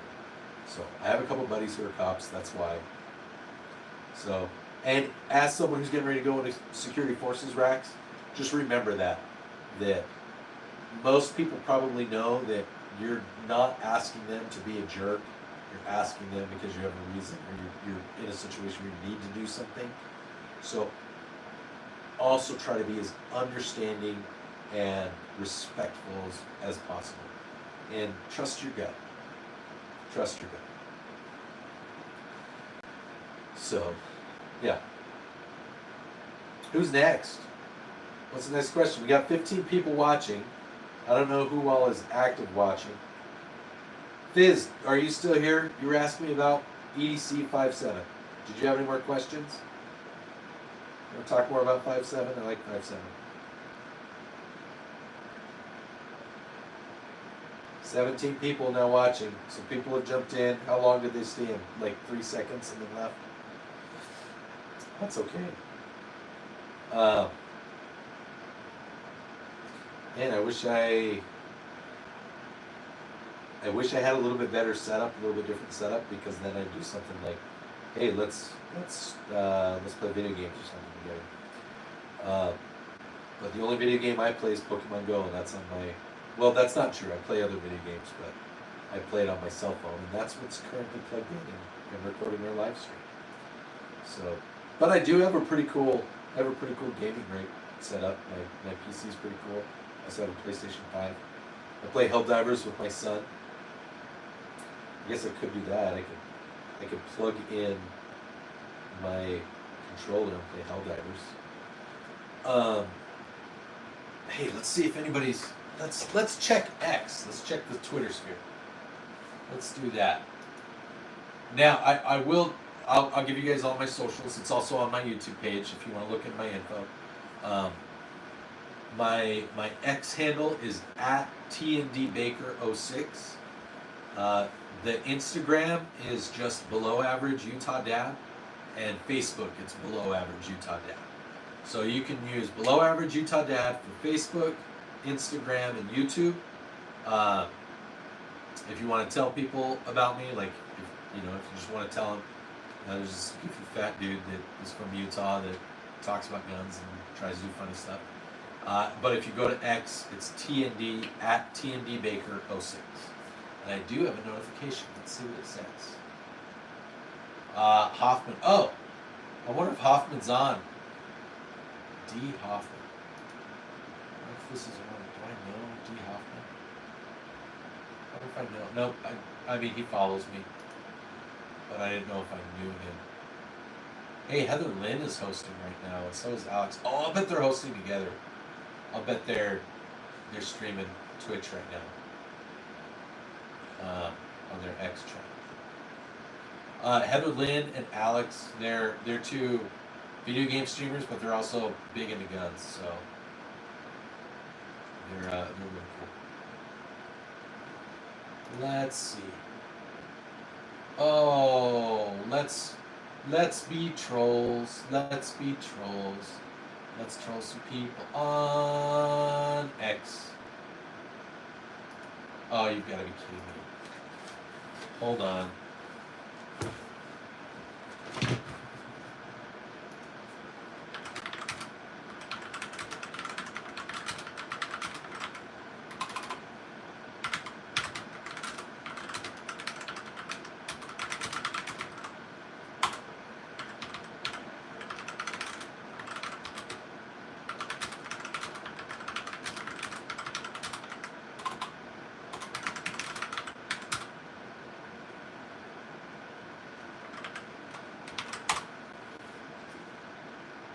Okay, so, sorry, I'm going to be swearing for a little bit. For those of you that don't know, so two people that I follow that I really enjoy, and I've had some good interactions with, I've chatted with them a lot. They're big advocates for the Second Amendment, is Spartan Defense Armory, and their YouTube is, I believe, just at Spartan Defense Armory, and on X, I believe it's also at Spartan Defense Armory. And Alicia Garcia on X, she's also affectionately known as the Boomstick Babe, and her handle is at Boomstick Babe on X, and on YouTube she's the Boomstick Babe. To give you an idea, they host a show on YouTube. They do a live show. Usually once a week, sometimes twice a week, called The Second Syndicate, which is also a website you can go to, secondsyndicate.com, thesecondsyndicate.com. Great resources for everyday carry, for concealed weapons carry, for firearms instruction, for constitutional information regarding, they're from Colorado, but also like all 50 states, they've got some amazing resources. Definitely, if you're an advocate for the Second Amendment, like reach out to Alicia and Teddy over at Spartan Defense Armory. In Colorado right now, there is some bills. There's a lot of House bills that are going through, and it's House Bill 25 and a couple of other things. And today, a lot of today, I was online and chatting with Alicia, and I was going into her stream, and to help their viewership, I just left my stream up on my thing while I was working remotely, and all these things. So I just left it up and would jump in every once in a while and see what's going on. They've been filibustering the majority, the Senate majority, the state Senate is the majority Democrats in Colorado. And basically they're trying to pass a bill that would restrict how ammunition can be bought, how old you have to be to buy ammunition in the state of Colorado, and then they're also trying to, and I think they passed, a bill that restricts the type of firearm you can buy in the state of Colorado, which includes, basically what it does is it makes it so that you can only buy a pump action shotgun, lever action shotgun, a breech shotgun, no semi-automatic handguns or rifles, no shotguns with detachable magazines, and you can own certain calibers of revolver. You can purchase certain calibers of revolver, but not all, if I remember right. So that already passed, like a complete and utter infringement on the Second Amendment, and that sucks. Like that is that's like UK level tyranny in one of our 50 states. Like that is more restrictive even than what California has. California, you can still own an AR, and it's still like semi-automatic. There's just certain features and certain ways that you have to use it, or it has to be California compliant. But it's still semi-automatic AR. It's different. Colorado just did away with it. They passed that law. Like you can't go buy an AR in California, in Colorado. There's a couple of ways around it that they've talked about. You have to pay a fee, and you have to go do like a competency test, and you have to get permission from the state, like from the law enforcement, the chief law enforcement officer. There's some things like that. I should see if Alicia, if we can get into a message.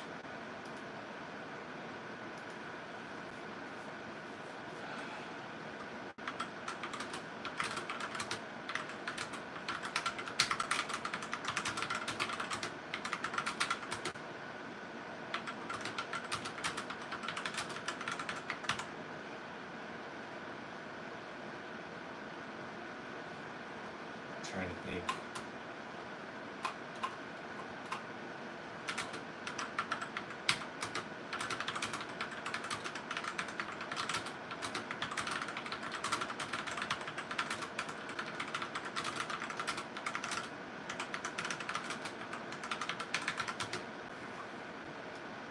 HB 25-003.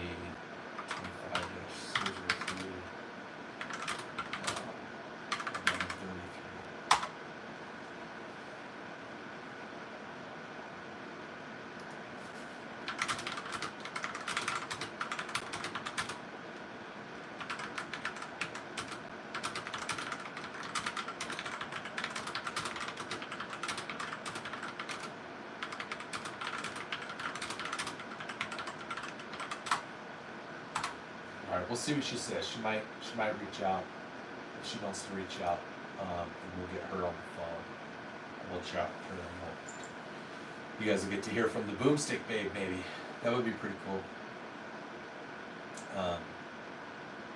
I'm hoping she just goes live, because then I'll just go over to her page, and we can listen to what she has to say live, and we can do like a joint live thing. But yeah, that sucks that they just passed that. So Colorado's getting bad, folks. If you're a believer in the Constitution, supporter of the Second Amendment, it's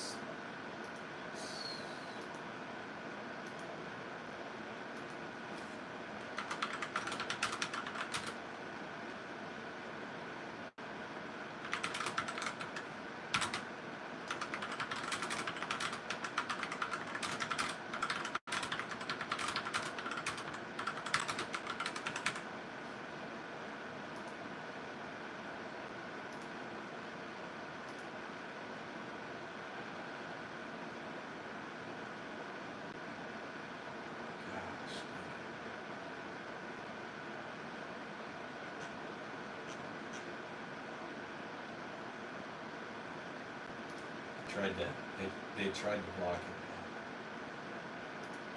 It looks like it shut.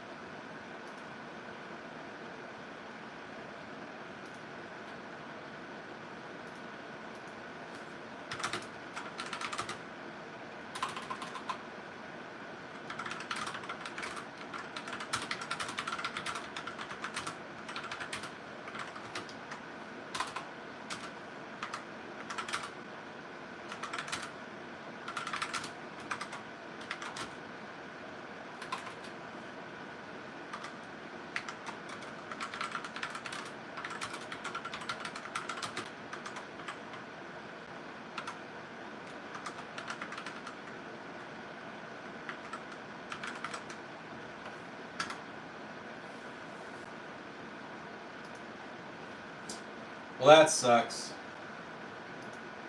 They managed to get that through. Hey, Holland. I was just telling these guys, Colorado passed that law that I was telling you guys about last week. So they passed HB 25-003. So they restricted the types of, like, pretty much every semi-automatic firearm that exists. And they just passed, Alicia just posted on X that they passed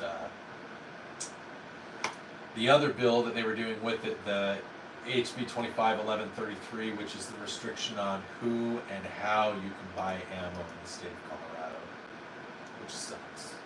That really sucks. Yeah, that's the other thing I'll tell you guys. I am an advocate of the Second Amendment. I know a lot about my own state. I know a lot about, or I don't want to say I know a lot, but I know enough about tactics, how to be safe. I know how to have fun. I know a lot about building ARs and how to work within a budget and things like that. I'm really good at that stuff. Like universally and federally and everything, I am a believer that the Second Amendment is the Second Amendment, and that it should be infringed. And so I kind of take that to heart. Sometimes I take it for granted in the sense that I don't always know what's going on in other states. I've tried to become, not here, but I'm not in Colorado, I'm in Utah, but it means that stuff like that can start spreading. Like, that's one of the things I tell people is, like, get to know people like Alicia Garcia, get to know the Alicias from your state, and know what's happening, because once some stuff like that passes in one location, it just has a tendency to spread. And that's what's happened in Colorado. It happened in California. It's happened in New York. And it just gets worse every time it happens. Like in Chicago, Illinois, like what they did in Colorado is, like I said, it's a lot worse than even what they have in California. It's bad, dude. It's really bad. It's a complete infringement, and I don't even want to, like, I'm mad that happened to them. I understand the motivation behind it. I really do. I understand that people in Colorado, they've seen some terrible things happen in their state when it comes to bad people using guns to do horrific things. All right, I'm going to be very clear about that. It's not the gun's fault. Okay, it's not everybody else that owned guns. It wasn't their fault. It was one person. You know, it was the jackass that went and shot up the movie theater in Aurora. He's the reason, right? He happened to use a gun. It doesn't mean the gun is bad. And that's the big argument that a lot of people have. Well, if he wouldn't have had an AR-15, like, Colorado actually kind of understands that. That's the motivation behind what they're doing, is they're eliminating semi-automatic weapons and firearms. They get, if he wouldn't have used an AR-15, he could have used a .22 that's semi-automatic. He could have used a handgun. He could have used a shotgun that's semi-automatic. There are lots of things he could have done. And so what did they do? They just banned all of them. And that's not the solution. The solution is to have, like, one, it's not to infringe on the rights, but enforce the existing laws.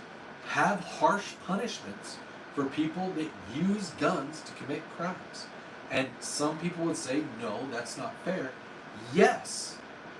If I hold up a store and I rob it at crowbar point, that's very different than robbing it at gunpoint.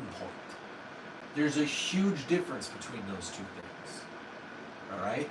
Because of what a firearm is capable of. You want to see UK lately attempted banning kitchen knives? Yes. I think, Panda, there's actually a thing where it's chef's knives. It's not just regular kitchen knives, but it's chef's knives. And it's not just an ID, it's you have to be a registered chef, I think, to buy protocol. So the only way you can buy a chef's knife in the UK, because they already banned guns. And get who says like, oh, we had a gun problem. Banning weapons is not anything new to the UK. They've had those laws since like the 900s. And I know that's going to sound crazy, and some people are like, how do you know that? I know that because you can read about history, like peasants, regular everyday citizens in the UK that lived on serfs or whatever.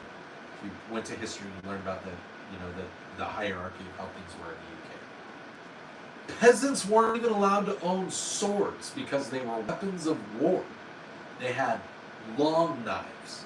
They couldn't be as long as like a short sword. They had to be shorter than a short sword. And they couldn't be as thick, and they couldn't have certain features. Like that shit has been around since the 900s. Countries have been doing arms control, gun control, weapon control through all history. America is one of the very, very, very few countries in the world that fought tyranny and said, you know what? We're not going to do that again. So everybody's allowed to own arms. Because if we decide that we want to take over, the people need to have a way to fight us back. Which is why the Second Amendment is written the way that it is. Right? Do we need to go over the Second Amendment? No?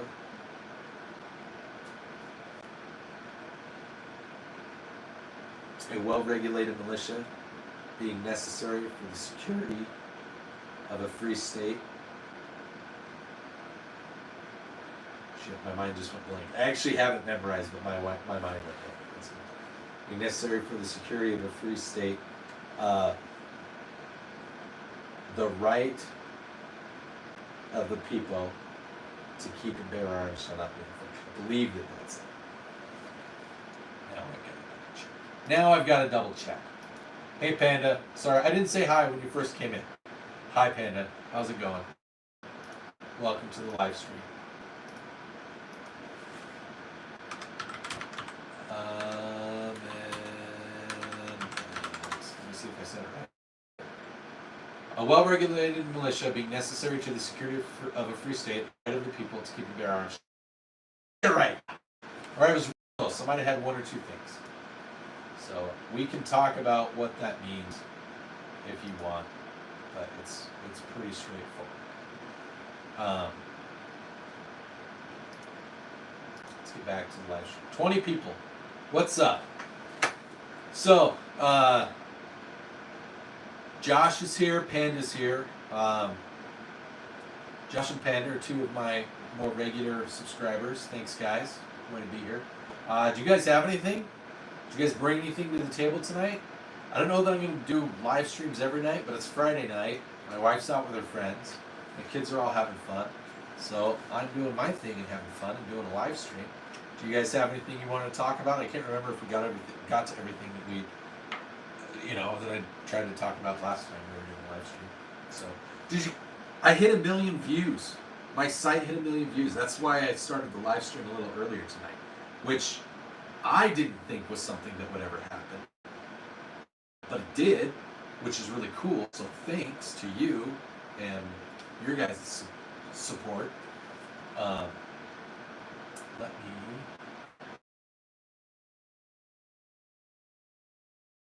tab. Like I was sitting there watching Boomstick Babe, looking at watching her stream, and they were doing stuff, and like I got this notification in my email that says go to check something on your YouTube channel, and it said that I'd hit 1 million views, which is maybe 100,000 views. So it was.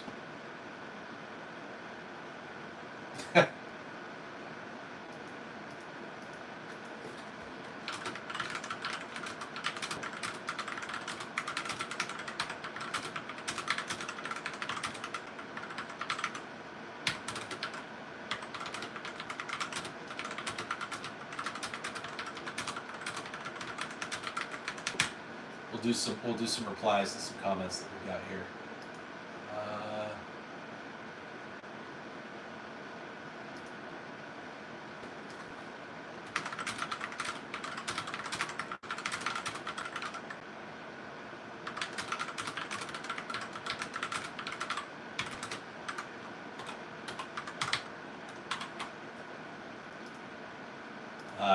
Just some people saying congrats.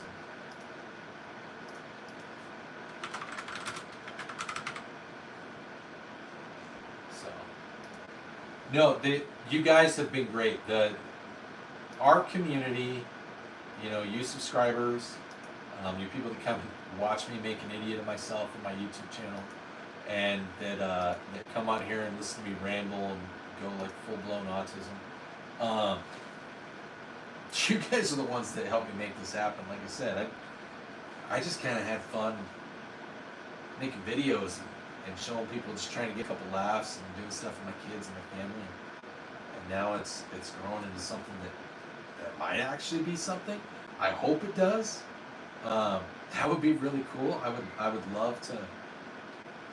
I don't think I'll get anywhere near some of the guys that are out there that have like 50, 100,000 subscribers. That would be cool.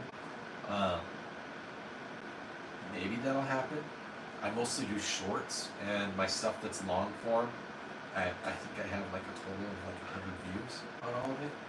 But I try to have fun on my shorts, and like I said, I try to bridge that gap of people that don't know anything about guns, or that think guns are potentially bad or whatever, and I just try to have a good time and let them come on and say what they want. And that's what we do. That's what I do. Let's create an environment where we can learn and have fun and laugh at ourselves and whatever. Who cares? I do it all the time. I think it's fun. Fun to laugh at myself. Fun to laugh with other people. Even that guy Corey Wold.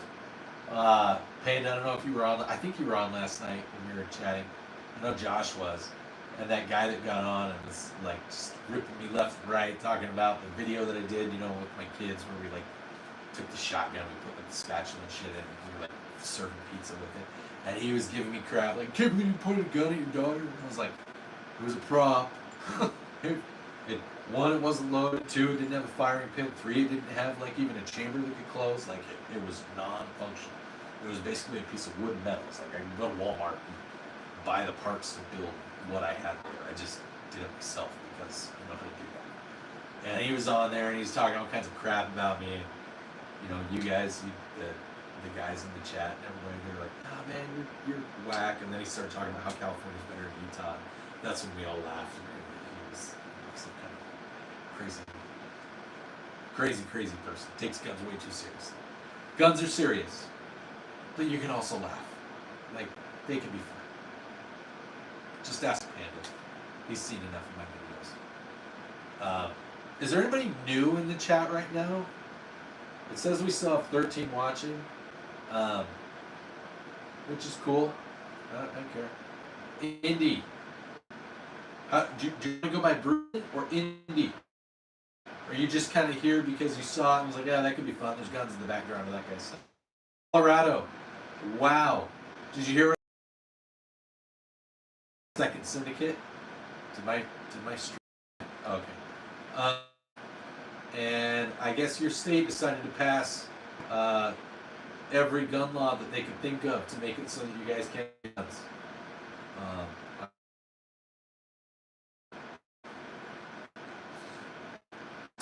If you have already subscribed to my channel, welcome back. If you haven't, I hope you stick around and try to have fun. Yeah, I just saw. I'm seeing some digital stuff. I might. Let me try something. Let me try something. Let's do this. I hope I don't lose. Did that make it worse? Did that improve it at all? That might make it a little bit more stable. I turned off my Wi-Fi and went over just to I went over to my cell service to my ultra wide, so that we'll let my Wi-Fi calm down, and I'm sure it's going on. Turn this off. Turn off some of my devices. Power off. So, cool. Yeah, suppressor shorts. I think turning the tide and convincing through argument that the banning of guns is ridiculous should instead attempt to get them to understand criminals don't about it. Dude, I get it. Yeah, that's funny, Indy, because I have fiber. I need to. I probably need to like readjust my Wi-Fi network. I know I'm never engineer, so I can do stuff like that.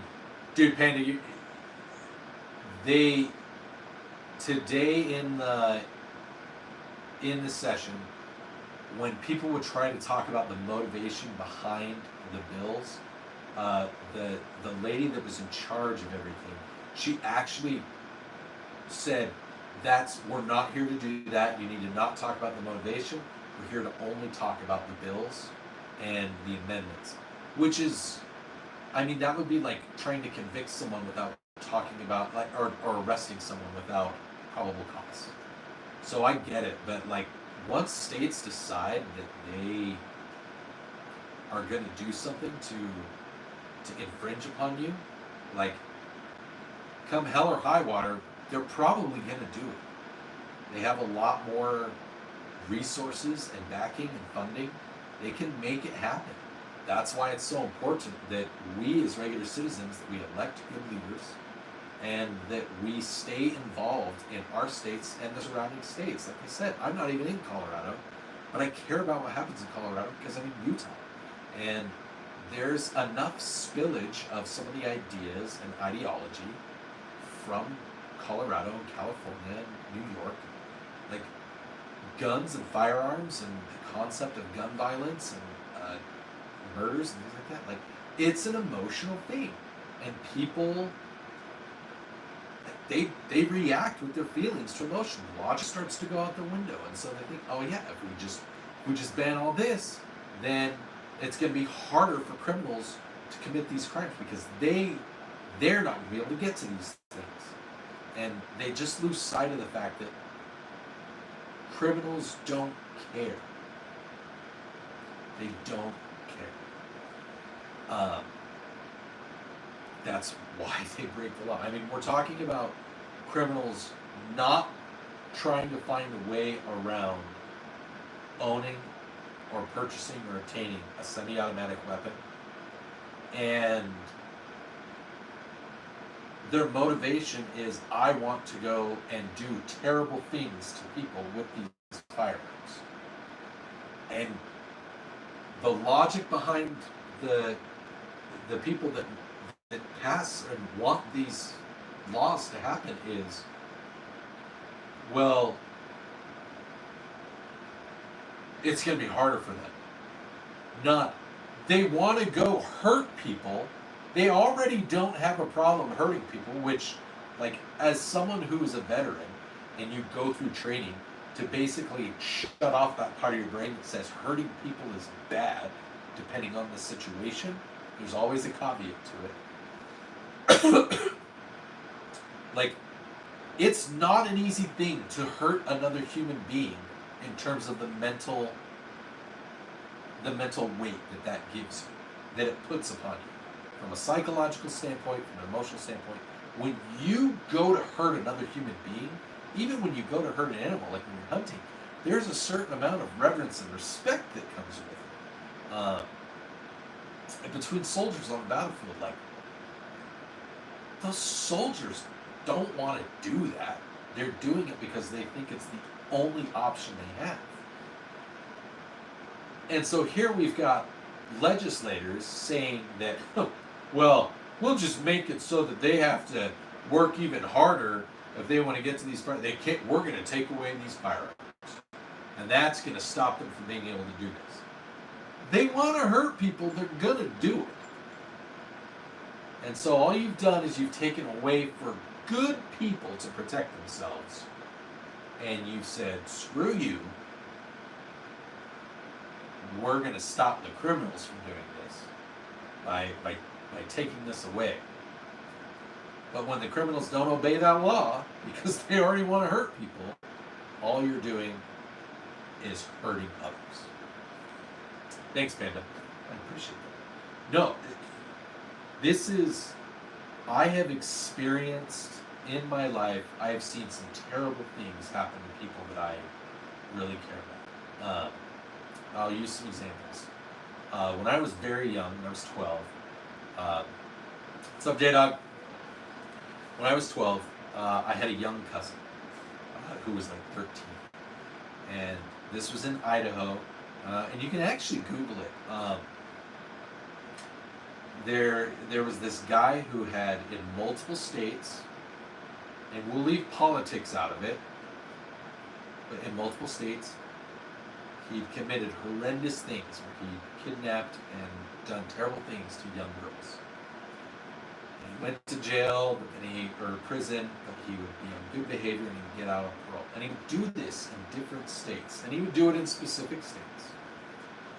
Well, he finally came to Idaho and he kidnapped my cousin. She was like a second cousin. And he ended up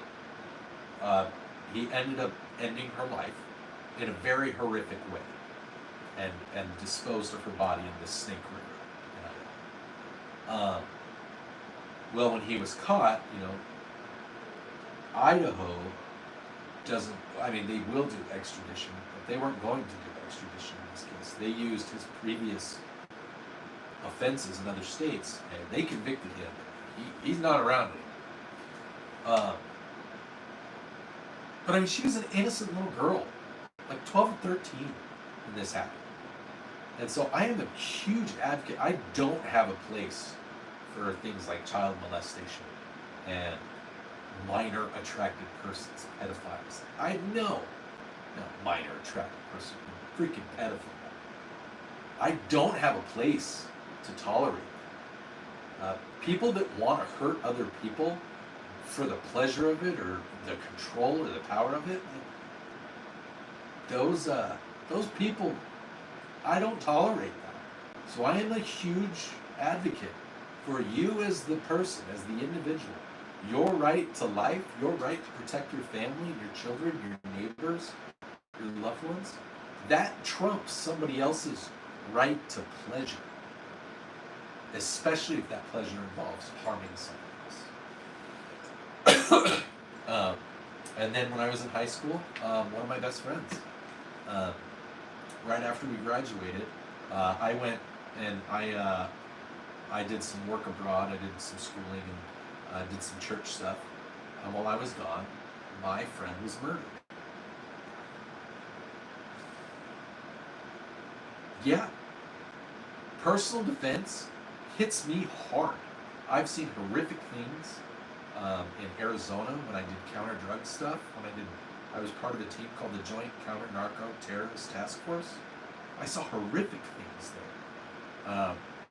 If you've ever seen the movie Sicario, that does a pretty good job of painting a picture of some of the stuff that happens on the border with cartels.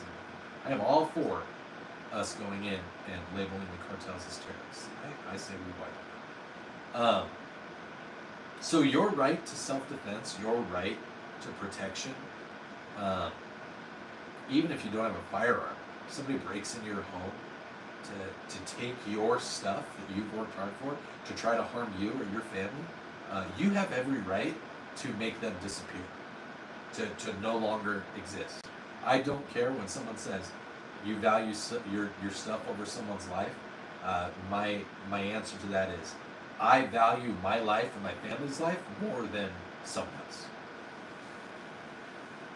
Yeah, J-Dog, you are 100%. Believe me. Some of the stuff, like I said, I'm sure you've seen things on Lively, but some of the stuff that you see in the movies, Sicario and Sicario 2, accurate, extremely accurate. In fact, maybe not accurate enough. It probably needs to be worse.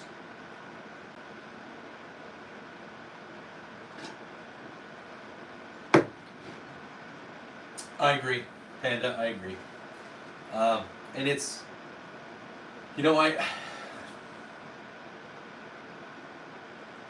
I know that I don't want to say as a Christian, I don't want to bring religion into things. I don't want to say because I'm not a Republican, and I consider myself just a constitutional conservative.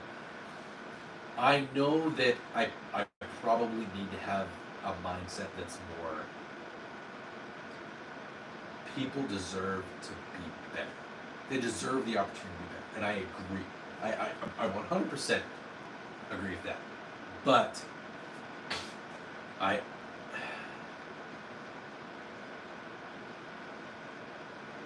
I also think that there's a hard line that needs to be drawn.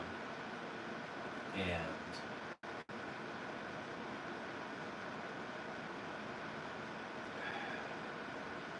sometimes I'll just leave it at that. There's a hard line that needs to be drawn in some cases. And there are certain things and acts that people think are okay and are willing to do at the expense of others in an effort to exert power or in an effort to feel better about who they are. And I'm not okay with it. So that's one of the other reasons I firmly believe in the Second Amendment. I know this is much more serious than what my YouTube channel is. J-Dog and Panda and Josh that were on here, you guys have seen my stuff. I am not usually this serious, but it's kind of the direction the live streams get kind of serious. Emotions start to run deep on the live stream. Yeah, it's pretty bad. I've seen some things that are bad. Yeah, we can't. We just can't touch my guns, because if I touch my guns, then like the world will implode, and like, you know, puppies die, and I don't know, something else that happens. Yeah, I don't know, something that would piss off a liberal. I don't know. Would that make a liberal sad? A trans person finds out that there really are only two genders, like that kind of stuff happens if I touch my guns. So, on a live stream. If it's just on one of my shorts or on a video, then I can touch the guns all I want. But yeah, if it's a live stream, not allowed to touch the guns, because you never know what could happen. Topic change. Hey, cool. Yeah. Dude, if you practice with one, like obviously recoil and everything's a little bit different on those weapons, and the size of the weapon is a lot different. But this is practice. That's why I tell people, like, I don't have one, so this is gonna sound really hypocritical, but like, go get a decent airsoft pistol. Go get a Glock pattern airsoft pistol or whatever. Practice airsoft in your house, because you're not gonna damage anything. You're probably not gonna hurt anyone. It's super cheap. You get to practice trigger discipline. You get to practice, like, almost all of your holsters and everything will work. So you can practice your draws. You can practice your sight awareness and your sight pictures. You can practice, like I said, trigger discipline.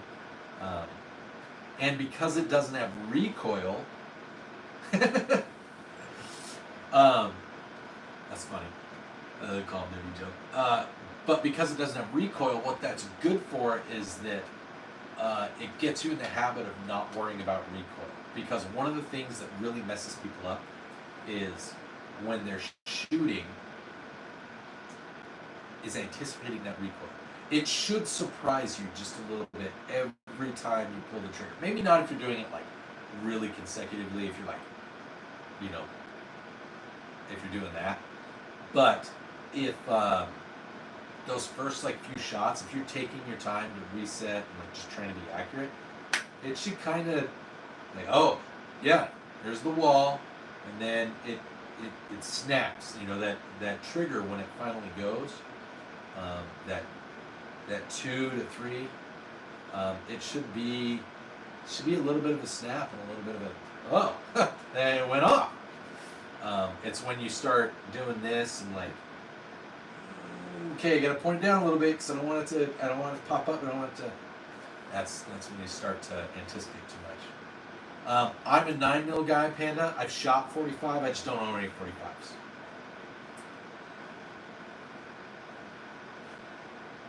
yeah, it's really important to maintain proper thing. Like people say, how do you like to stand? And they say, well, the most comfortable way.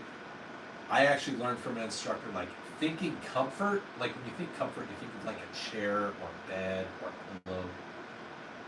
You need to think more like, what is the most tolerable way that you can hold your pistol that also allows you to be accurate.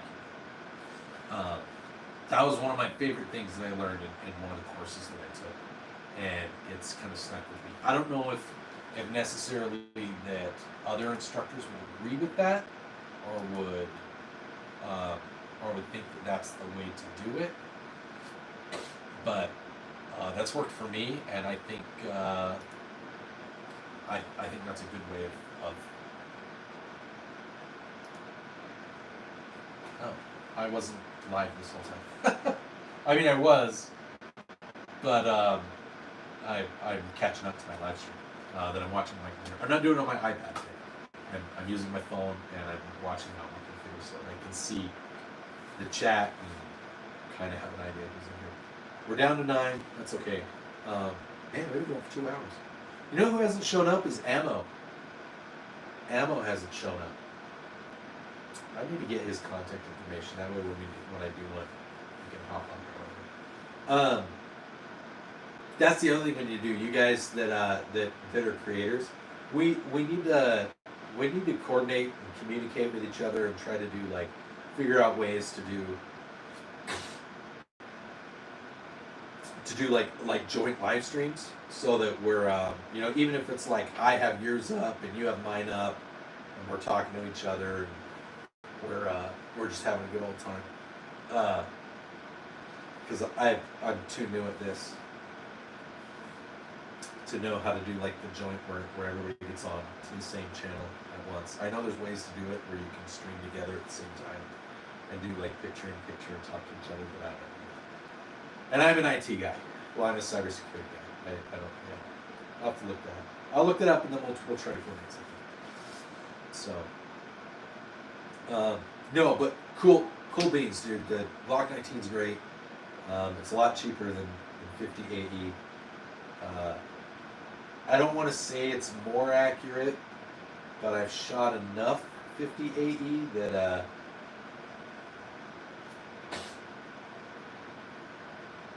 oh yeah, 100%.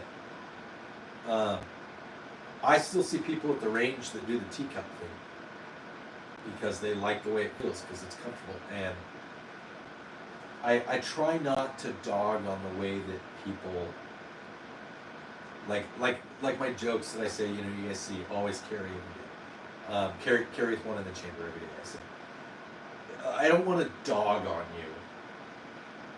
When I'm critical of not doing that, it's just that concealed carry and everyday carry is about being ready to react.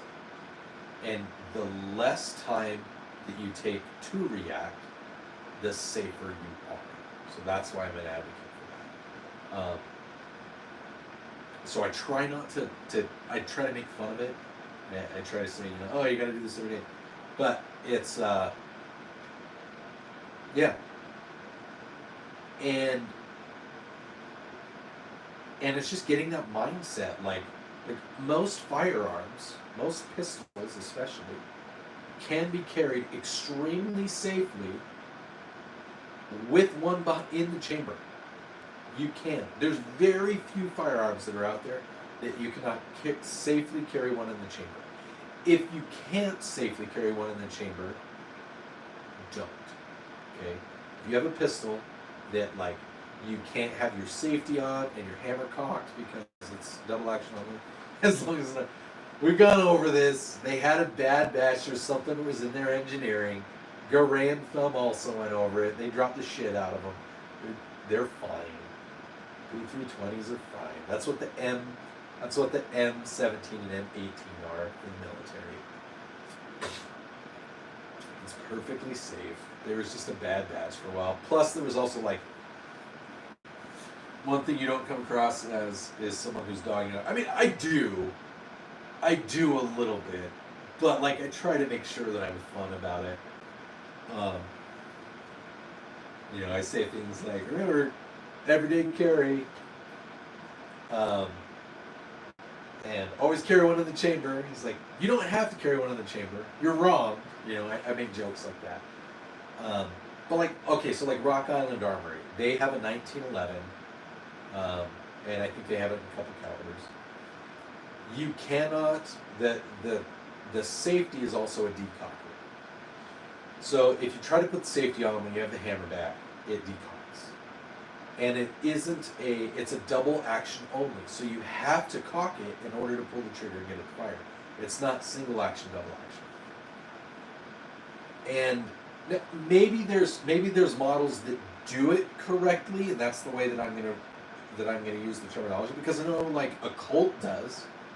It has a decocker, but it also has the safety you can put in place without decocking. You can also push it like down an extra amount, and it does safely decock it.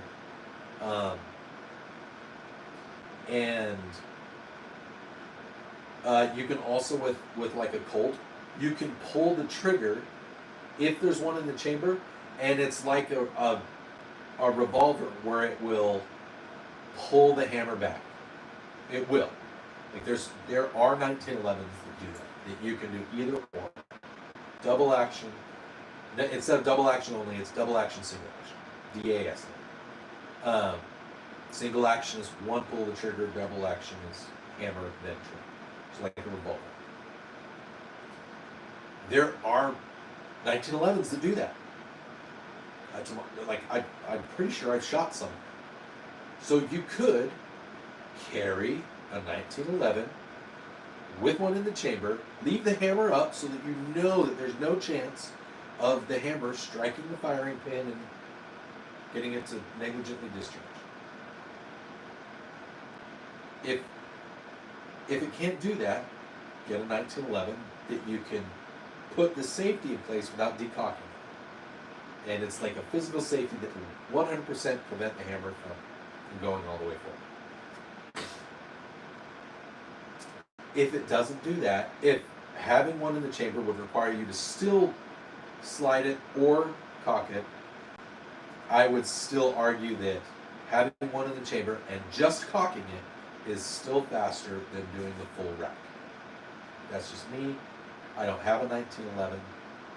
Not that I shouldn't have a 1911. I probably should. I went and bought an A case and then I had one for my collection. I should have. But yeah, that's part of the reason I also, J-Dog, that's why I went with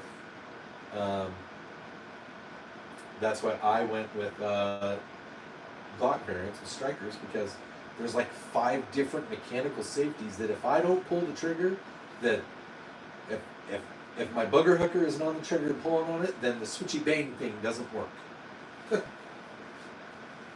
So I think you should also have, as part of your EDC kit, I think you should have a knife. I have one. I'm not going to pull it out because I don't know how YouTube's going to react to that. I'm just not going to mess with it. But I have a really nice knife my father-in-law bought me for Christmas one year. It's made out of Damascus.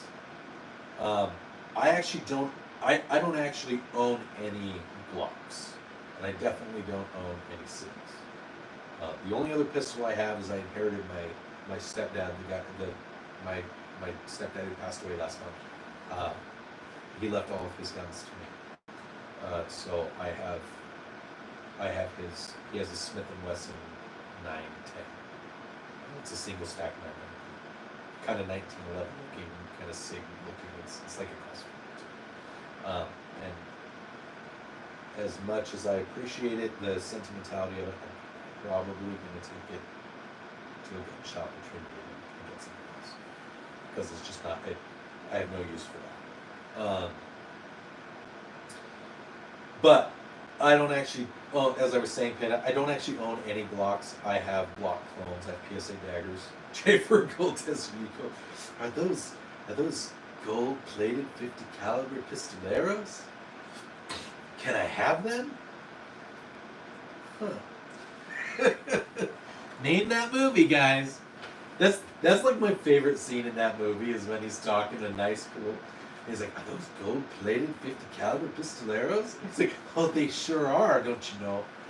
He's like, "Can I have them?" He's like, "Over my dead body," and it goes over. And if you look, if you watch that scene, watch Deadpool's face. He's holding the dog, and he's like, huh. You can tell he just is thinking about it. You can tell he's planning it like in the back of his head. His plan is, I'm gonna find a way to make this guy unalive, so I can take his guns. It's like when I know that there's all kinds of stuff going on in the news and in social media and podcasts with Ryan Reynolds and Blake Lively, and if it all turns out to be true, which it kind of is looking that way, like that was probably really stupid both of them. But damn, the guy is fun. SIG or Glock, 9mm, 45 ACP, knife guy. These are all my first 8 questions. Deadpool, gotta love it. Yeah, it really is. It's like I can taste his final thoughts. Oh man, that happened. My son and I, we went and saw that in theaters in the summer, and we lost it. We just absolutely lost it. I'm pretty sure we missed part of the movie. We went and saw the movie like 3 times. Anyhow, oh man, that was almost as good as when Wolf was on. The Corey guy was on last night, and we just laughed him out of the stream. So that was a lot of fun. What time is it? Is it really 10:45?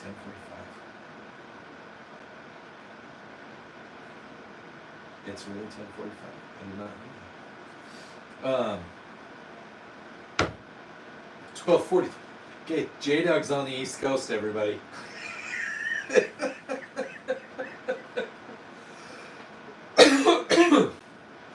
In case you didn't know. That's too funny. It's 12:43 where I am. Oh, you're definitely on the East Coast.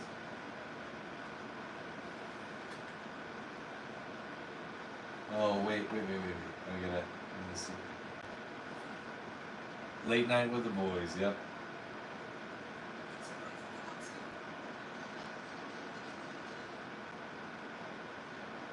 Oh, they went and did karaoke. That's what my wife did. Good to support those of you that are married. Good to support your spouse not doing stuff. It is. It's really fun. It's like Russia.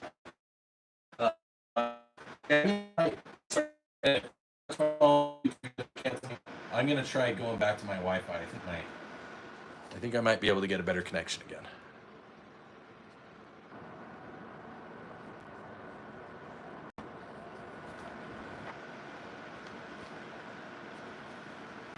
Oh, that is my computer. That's me.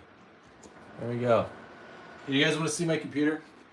There is my computer. Oh, when you do it like this, you can see. No, what is going on? There. That's my computer. So I built that. It looks really fancy, but it's not quite as fancy as it could be. I spend all my money on guns and ammo. Probably not enough.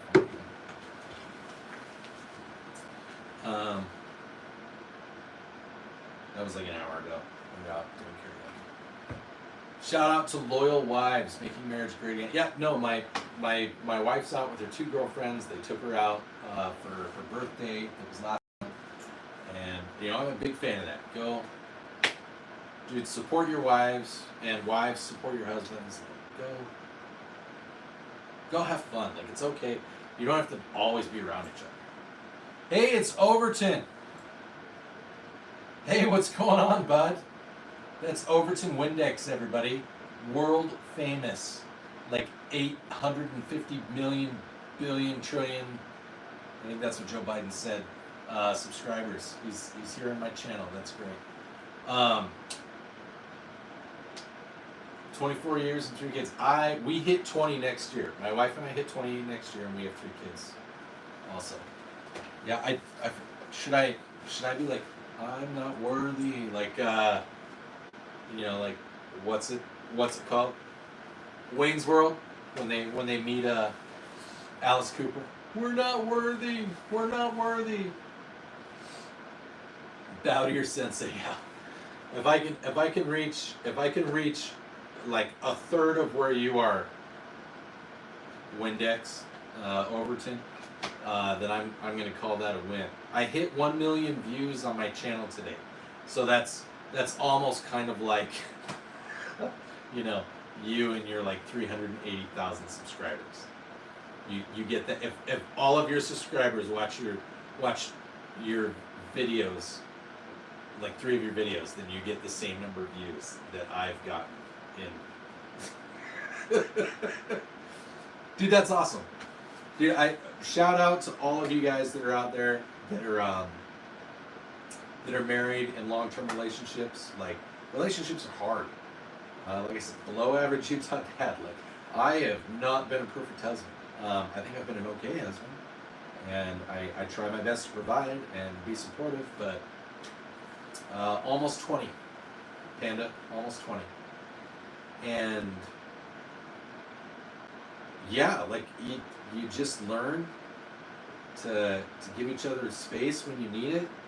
I think the most important thing, and I actually talked to my brothers about this. So I have 3 brothers and a younger sister. I'm the oldest of we were talking about this, and I said, I think the greatest expression of love in a relationship, for that relationship, like obviously there's the obvious things that we could talk about. I don't think we need to talk about them, that are expressions of love.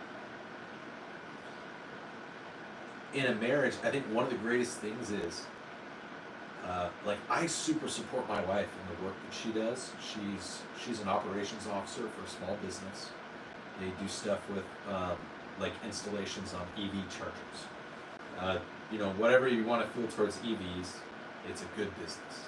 It's a good business to do. And she does very well. She does a lot of hard work. She's very important to that company.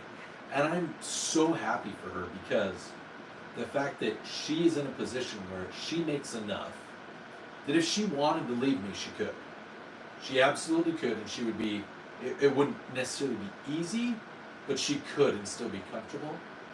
What greater expression of love is there in a marriage to know that your spouse could leave at any time and they choose to remain with you? Like, there's not that financial burden where you rely, where you have to be with that person because you rely on them. They are your livelihood. That, and I'm not saying every marriage has to be that way, but like in the case of my marriage, it is that way. How awesome is that? And I feel pretty cool that my wife continues to put up with my gun autism and my strange habits, my love of cartoons and anime with my kids, video games, and like that I spend probably more money than what she would like on firearms and ammo and computers and stuff. And then I even do this YouTube stuff. I know that it kind of drives her nuts too a little bit. She's like, don't let it become your whole personality. I try not to, but it kind of is. I just keep it in check as much as I can. And I think those of us that are in the 2-way community, like, we know that. Windex knows that. So, yeah, I think it's about compromise. I think it's about like being there, but also having that flexibility.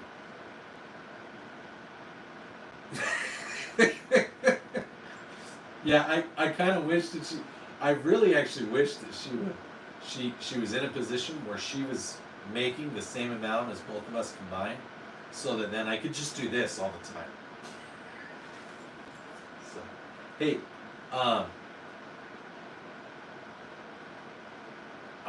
I need to go. Yeah, but she stays. She's like, I'm not sure why I'm gonna stay, because your habits and your strange fetish with guns and autistic stuff towards guns. But I love you anyway, so I'm gonna stick around. So, hey, give me a second. I'm gonna go get a glass of water and grab a snack. check on all my kids, make sure that all of our animals are alive, and the kids and their friends are around.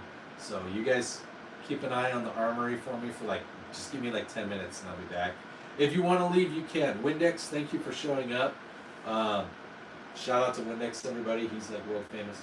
And yeah, anybody that wants to stick around can stick around. If you want to leave, you can leave.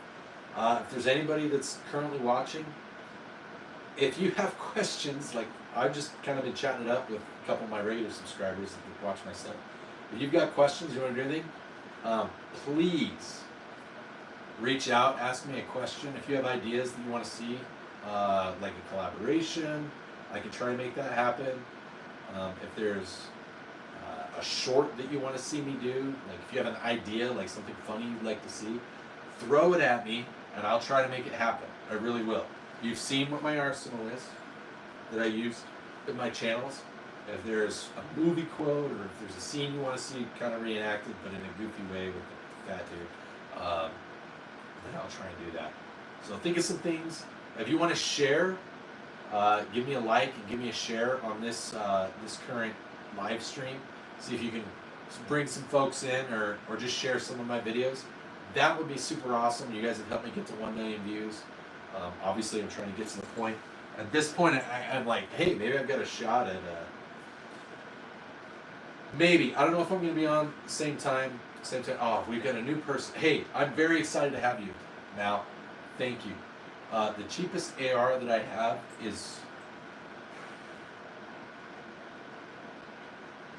probably my AR pistol, because I only spent about $600 on the parts for it. But I'm going to be completely honest. I'll just be upfront. You're probably, if you want to get an AR for super inexpensive, and it's just so that you can have an AR so that you can go practice with it, it's in your budget, just go check Classic Firearms or PSA, or Sportsman's. Just go find a $350 to $400 AR, because you can throw optics on it, you can throw some stuff into it, you can change out the bolt carrier group later if you wanted. You could even change out the barrel if you wanted, but you probably won't need to, at least not for a couple thousand rounds. And that's going to be cheaper than anything you could build. I built because it's pretty good quality for not much more than one of those really entry-level ARs. But give me 5, maybe 10 minutes to go to the bathroom, get a drink, guys, grab a snack. I like to exercise.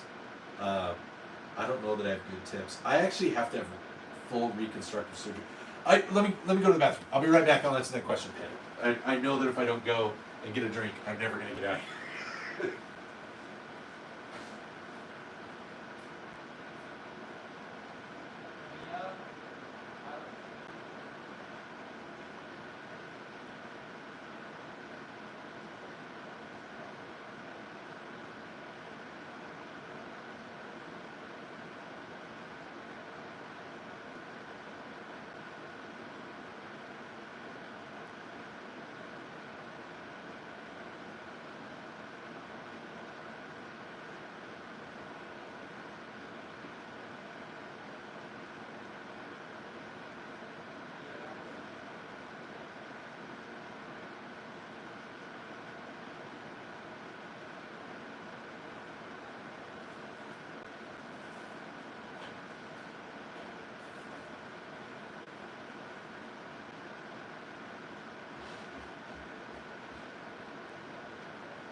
Hey guys, I'm back. I've got a cup of Orange Crush, Crystal Light. Later, Panda.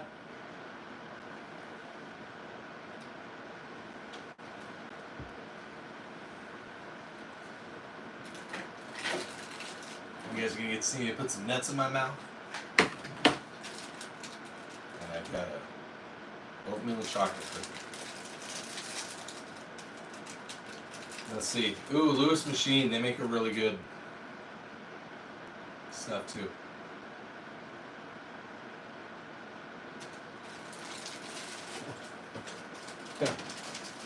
Yeah, I'll do workout tips as I grab an oatmeal chocolate Belvedere cookie.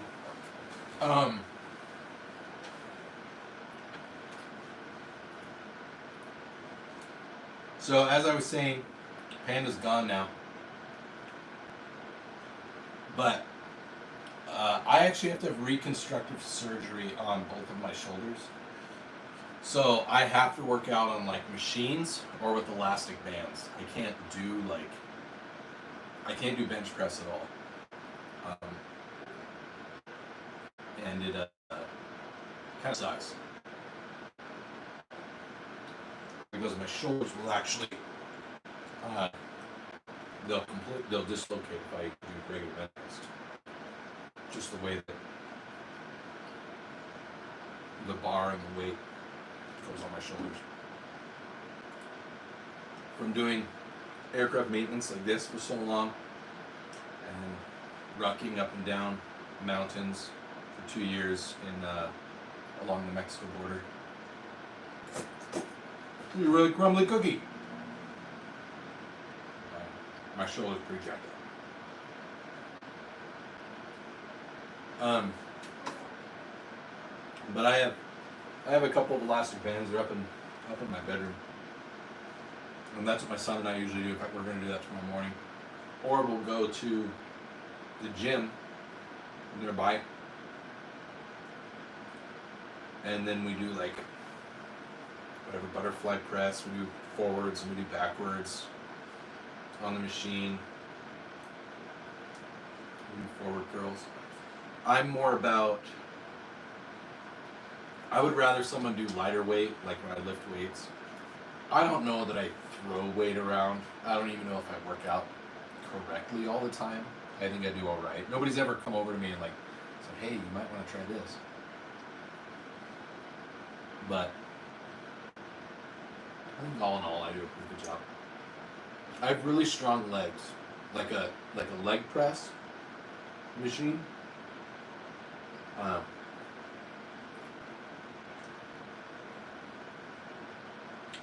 I've gone from, just under, because I don't lock my legs. On a leg press, I've gone where it's supposed to be. Not quite to 90 degrees. Or not quite to 40, whatever the angle is when you do a leg press. But I've done like 850 pounds. Like my max weight one rep is like 850 pounds. So I know that I have pretty strong legs. I carry my weight in my gut. I'm fat. It's not helping that I'm eating this big can of nuts. Man, it's a good thing Corey's not on here. He'd have something to say about that. That troll from yesterday.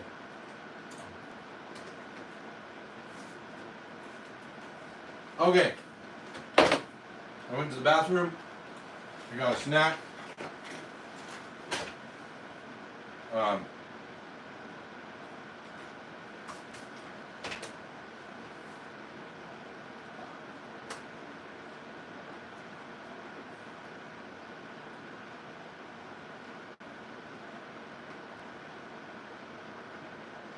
me do a time card real quick.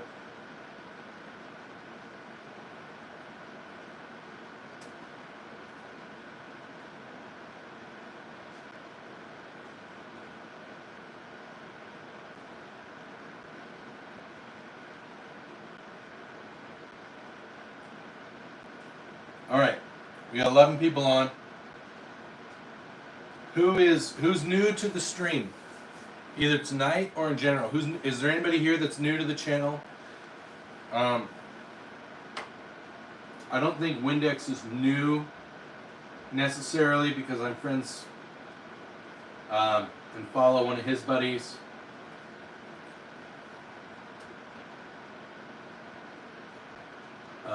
Ammo Alchemist, which everybody that's on here, go check out Overton, go Windex, go check out Ammo Alchemist. But is there anybody that's on here that has a question for me, that wants to learn about our channel, or learn about my channel, learn about like what my goal is, my background, learn about the firearms that I have. Let's try to make them a little more visible, and then I'll move to. A little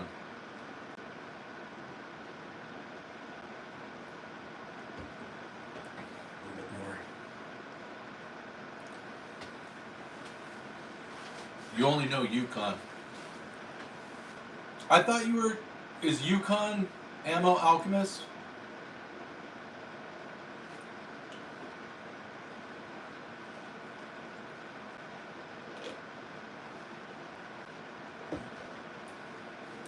I jumped on Ammo Alchemist's live stream the other night, and I think you were in the chat or you were on the phone with him. I can't remember. Maybe he was on the phone with Yukon. I could have sworn. I don't know. Maybe I'm thinking wrong. I'm probably thinking wrong. My brain, I've been at this almost 3 hours. This live stream, so. And I'm probably gonna end up just leaving it going all night. I don't know. Anyways, who has any questions for me? What do you want to know? If you're new to the live stream, if this is your first time in our channel. Oh, well, welcome to the channel, dude.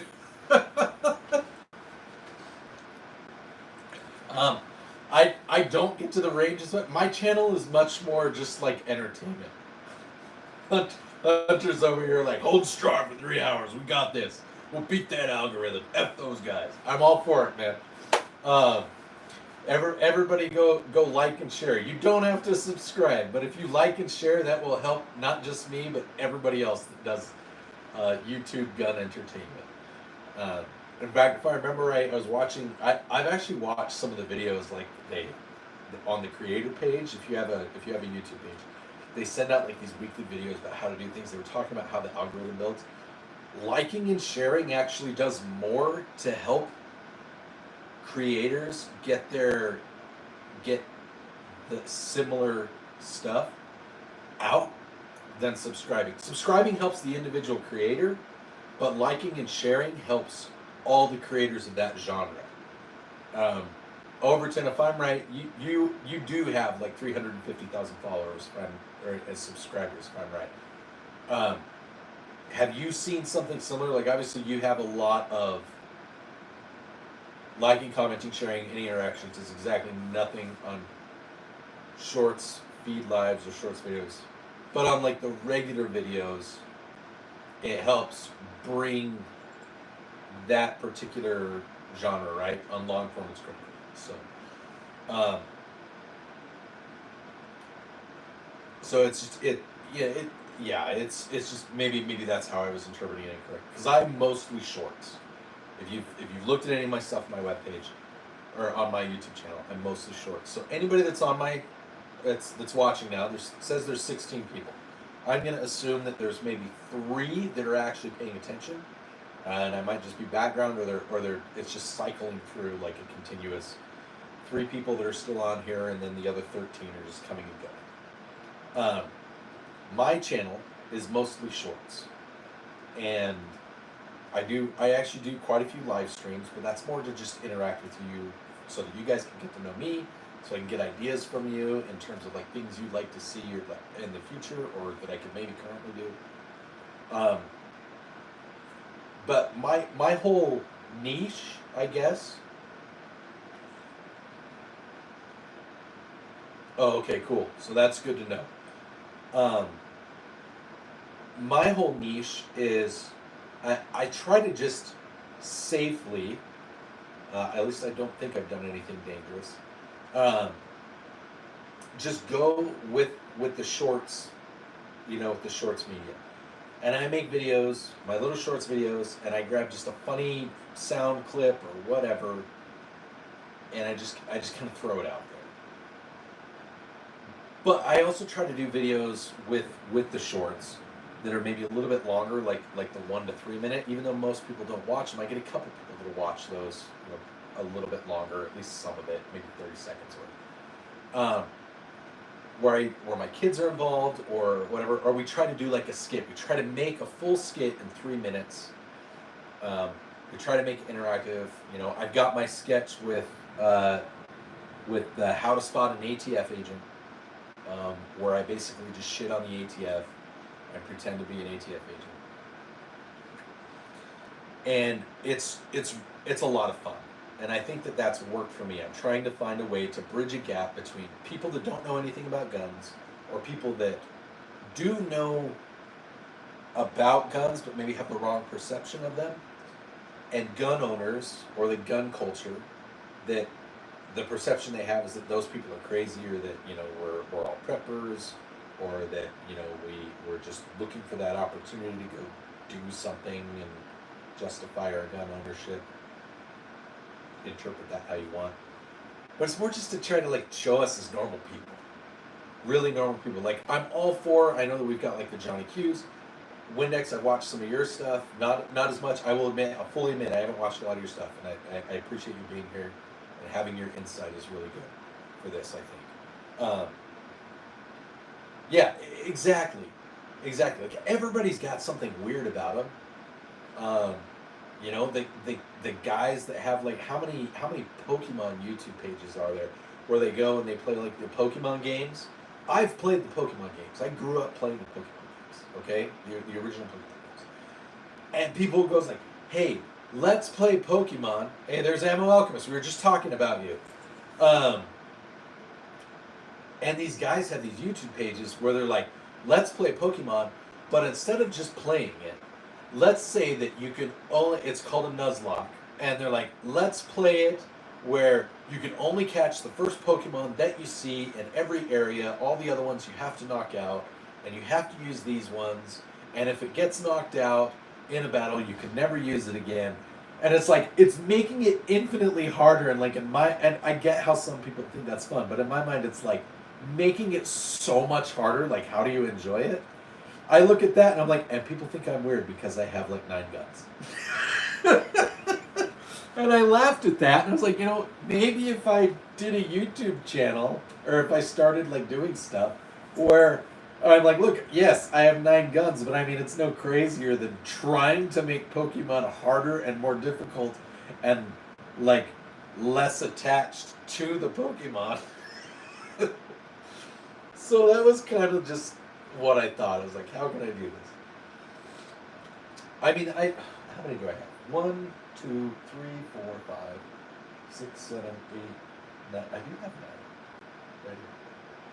1, 2, 3, 4, 5, 6, 7, 8, 9, 10. And I have at least 2 more upstairs. I'm going to say at least because nobody really needs to know how many I have. They just need to know that I have this many here, and I'm saying 2 more. Yeah. I mean, I have a box like what you would see if kids were throwing a kegger or something. I've got a box of liquor that I keep in a closet. Cuz I don't want to showcase. I don't want people to be wow, he's got lots of liquor. I have some liquor up in a box in a closet that I use to make mules every once in a while, and that's about it. We're not saying having a bar is nice, or isn't nice. Just playing Nuzlocks on Pokemon isn't nice. The whole niche of what my channel is just trying to show that I'm a regular guy. I just happen to really like guns. And I don't always agree with kind of what the mainstream says a dad should be or do or support your kids. And because of that, most people would say that I'm a below average dad, so that's the joke. a lot of you know the joke on top of the whole Madagascar 3 thing. So, no, I by no means, like, it's like occasionally when I go out, I want to make sure that I'm very clear.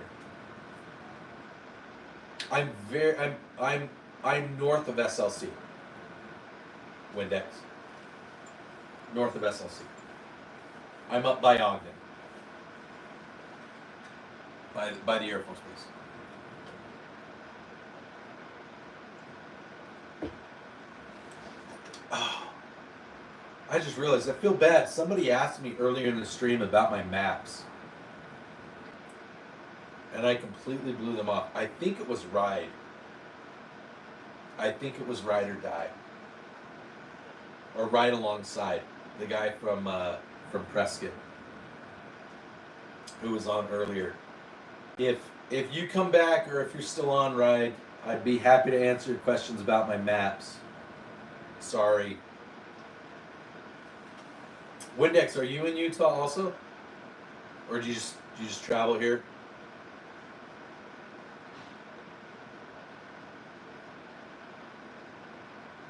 There is a spot that I know that has a 1 mile range.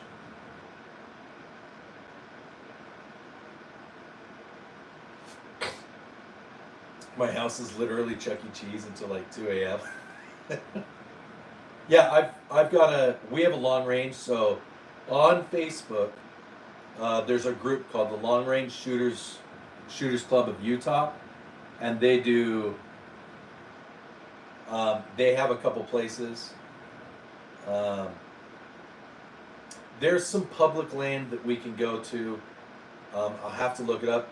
They recently did like some kind of weird stuff because there were some fires that started in and around Utah, and so that's the kind of thing. That's why what's going on in Colorado is so important to me, because that's the kind of shit that can quickly, somebody can go, oh, that's a good idea. There were some fires that started and they blamed it on ammo. I'm not saying that it's wrong. Yeah, no, 100%. Just I think there's just this, like, with all of the social media influencing, with the dads that are out there, and just this persona, or this perception that like what a good dad is. Like, you go watch the show Modern Family or things like that.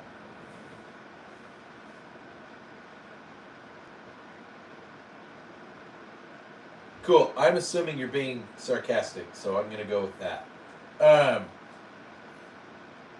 Anyways, so there's just this idea of what, like, mainstream and TV and media is, and I'm just not that dad. I am like absolutely like sub that dude. So that's part of why, like, I came up with this idea. Well, I am certainly below average, if that's what freaking average is. But so that and I just really like that scene in Madagascar 3 where the seal's like, oh no, I am average intelligence. Maybe even slightly below. So, yeah, I tell myself that all the time. Especially when I'm around my wife and I start to get on her nerves. And I'm just being me.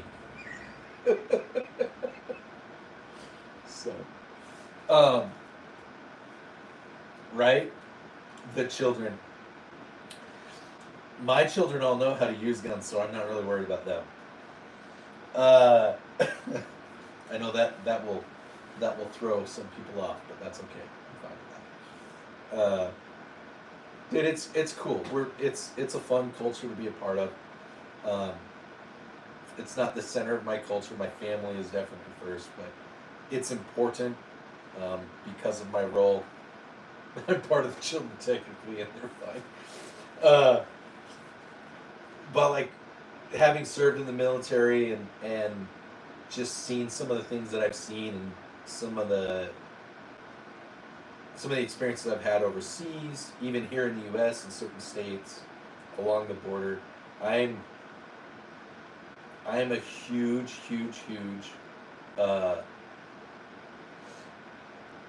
proponent for, like, being able to protect yourself.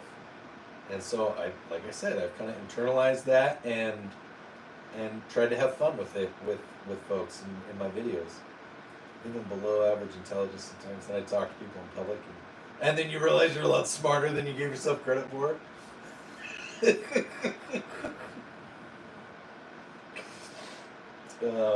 Yeah, I know how that goes. You so I've worked with people that do things like I've worked with people in the military that are like that actually do like full blown military intelligence, and they will get up and they will talk stuff, and it's like, and they're able to present things that are super important, and then you listen to them, and then you listen to them talk about normal stuff, and you're like, oh, you practiced that briefing, didn't you? Because you're like, you can't even have a normal conversation about like regular. I knew one guy who he talked about how for the last 4 years of his life he ate beef and rice, and that's it. And he had a blow up couch, or he had a blow up air mattress, and a 75-inch flat screen TV. And all he did was play video games and do that. So, sorry. Go ahead. Go ahead. Isn't that what you do on a live stream? You ramble? I ramble a lot.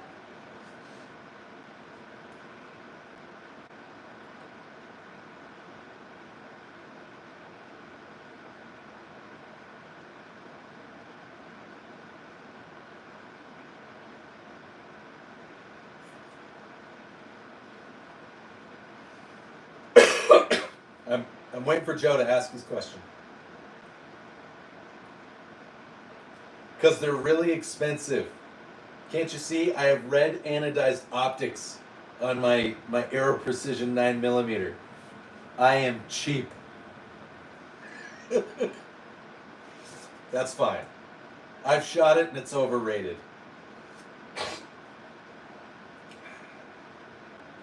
How do I get a pistol, bro? I can buy the AR, but not the damn pistol.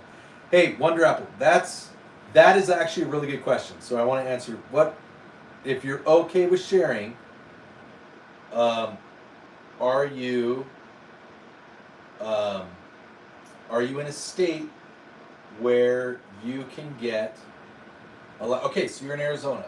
So Arizona doesn't have a concealed carry weapons license requirement. However, in the state of Arizona, I believe that you can go online and you can apply to an under 21 concealed carry permit exception. So it's like an under 21 temporary concealed permit license. I know you can do it here in Utah. You can apply for that. At that point, while you can't buy a pistol, you can inherit a pistol. Now, I'm not telling anyone to straw purchase. I'm not telling anyone to commit any fraud. But as long as you pass that background check that says you are authorized to conceal carry under the age of 21, because you've gone through the background process and you've done the training to do it, at that point, if someone were to gift you a handgun, they should be covered because you've passed the background check. There, it starts to get a little fuzzy. There's a gray area there, but I know that there are, because I used to live in Arizona. There are some ways for you to legally own a handgun, and yeah. So like what Hunter's talking about, it's a situation like that. Most of my guns are part of my trust. I have a trust because I do, because I have some stuff, and so all of my stuff is under trust. So like my kids can all like use my handguns. Technically, they're all part of my trust.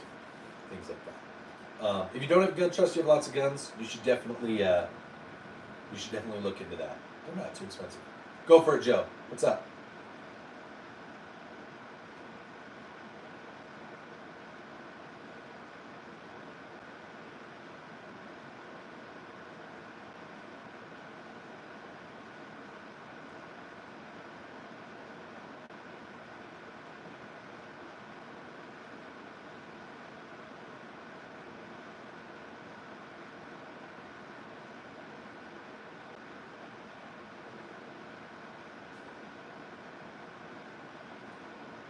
Joe, are you using dial-up? Yes.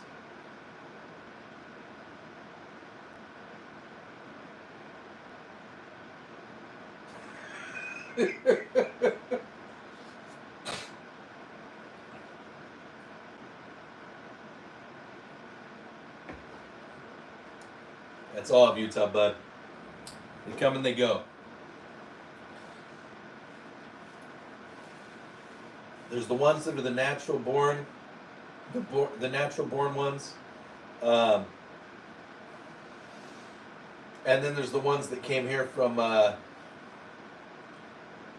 They came here from California. Those are the fake ones, and then there's the ones that are like. Unfortunately, they're like part of inbred polygamous families, and they're. I'm sure they have very sweet spirits. Can you visit? You can come to Utah for as long as you want, bud. You can't stay with me, but you can come as long as you want. So, I'm going to take that as a compliment, Ammo, as someone who grew up part of the Mormon culture, but isn't really a practicing Mormon anymore. So, even though I didn't grow up in Utah, Mormons exist out of Utah.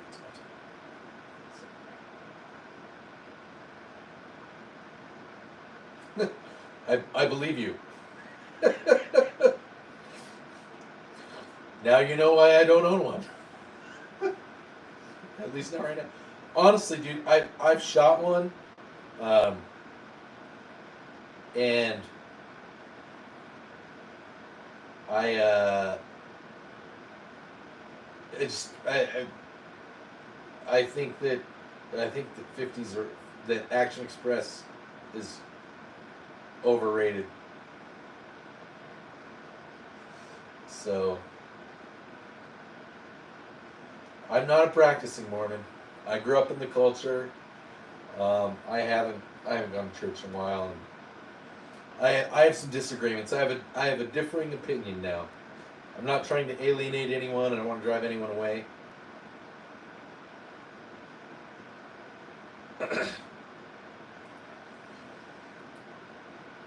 And when you have carpal tunnel in 6 months, I'm sure you'll still love both your 50 AE and your 500 Smith & Wesson Magnum just as much. Oh, man. No, Hunter, what was that? You're a shotgun dude? Not huge on rifles, and you see all the rifles in one shotgun. I have more than one shotgun. There's just one here. Actually, there's not. There's more than one here. You just can't see it.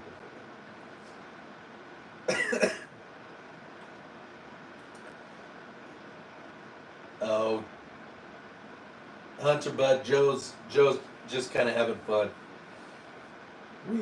That's part of our culture is when you go in and just over exaggerate everything that's amazing about what you have, and give everybody a hard time for not having it. It's when people are jerks about it. That's when you know. You guys have seen some of my videos where it's like my gun culture video. That's a good one where I'm shooting the AK and you got the guy who's super supportive of it, and then the other guy, it's like, did you put Yugoslavian handguards on that Chinese AK? Oh, I can't even trust that AK works right now. Yeah. Hey, what's up? You want the rest? Do I want the rest? Yeah. Are you sharing food with me?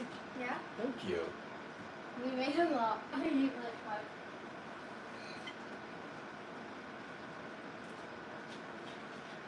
That was my 11-year-old. You've seen her in some of my videos.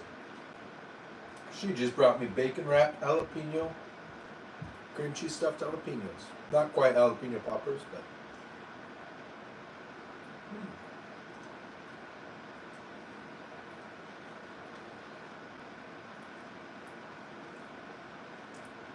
I have a Smith & Wesson that I inherited that I don't trust.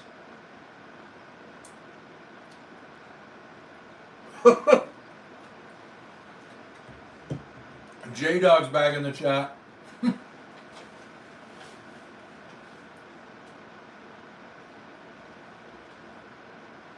No, that's again, yeah.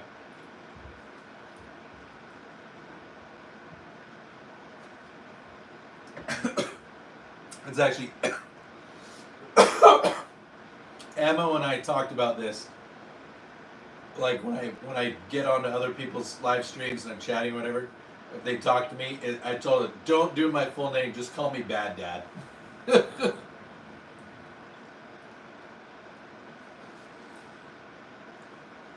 Maybe a little bit you're being reverse trolled. I don't know.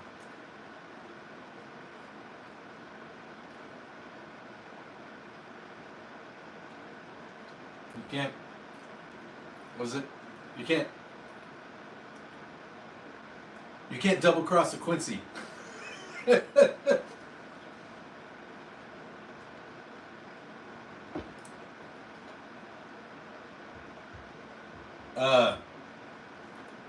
I have a so I inherited my stepdad. You can't triple stamp a double stamp. That's right. I have a I inherited from my stepdad who passed away last month. I inherited his single stack 9. He's got a Smith & Wesson 910, I think is what it is. I've looked it up. They're not like rare, but they're also they hold their value pretty well, I guess. Yeah, I mean it's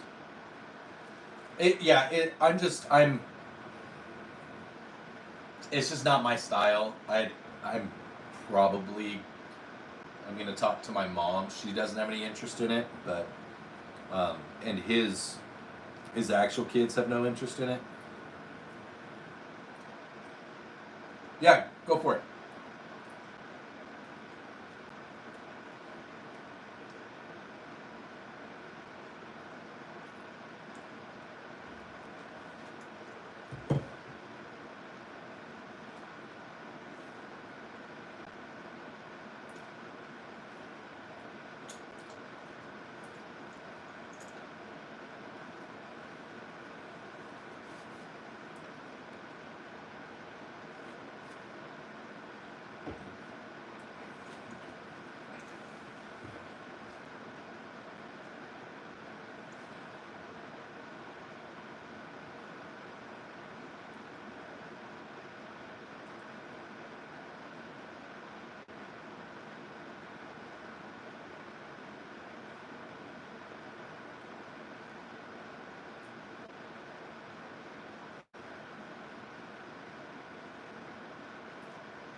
I might. If I keep it, it's only for the sentimental value of it was my stepdad's pistol. So I got bacon stuck in my teeth. No, I'm sure it's very reliable. It's just I'm kind of a Glock variant guy. I'm a striker guy. I've done 1911s. I don't own any revolvers.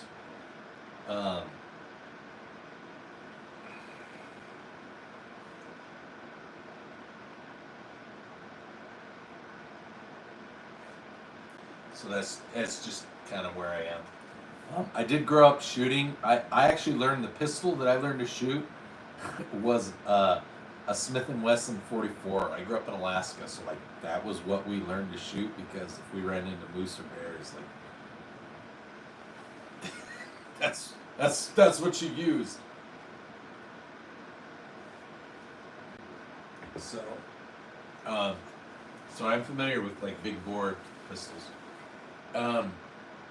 No, if I did anything, I'd probably trade it in, and I'd look at like a PSA or a Ruger 5.7. So.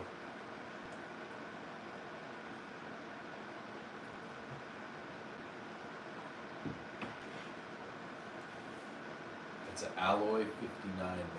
Cheap sights.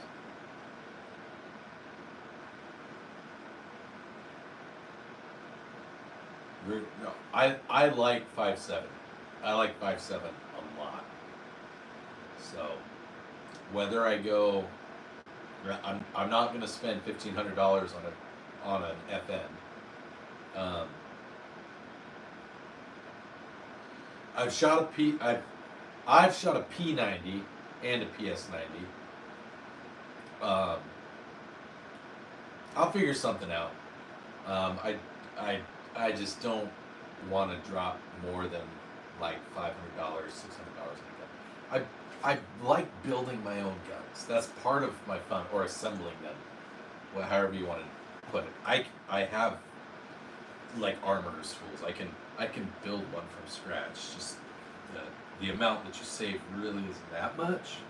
It's more like when you modify pistols and rifles and stuff. That's where I find that. Do they have it? Does Smith & Wesson have an M&P 5.7? I have 3 PSAs. That's what I have right there. I love my daggers. My daggers are great, bud. That might be my new thing. That might be part of my niche.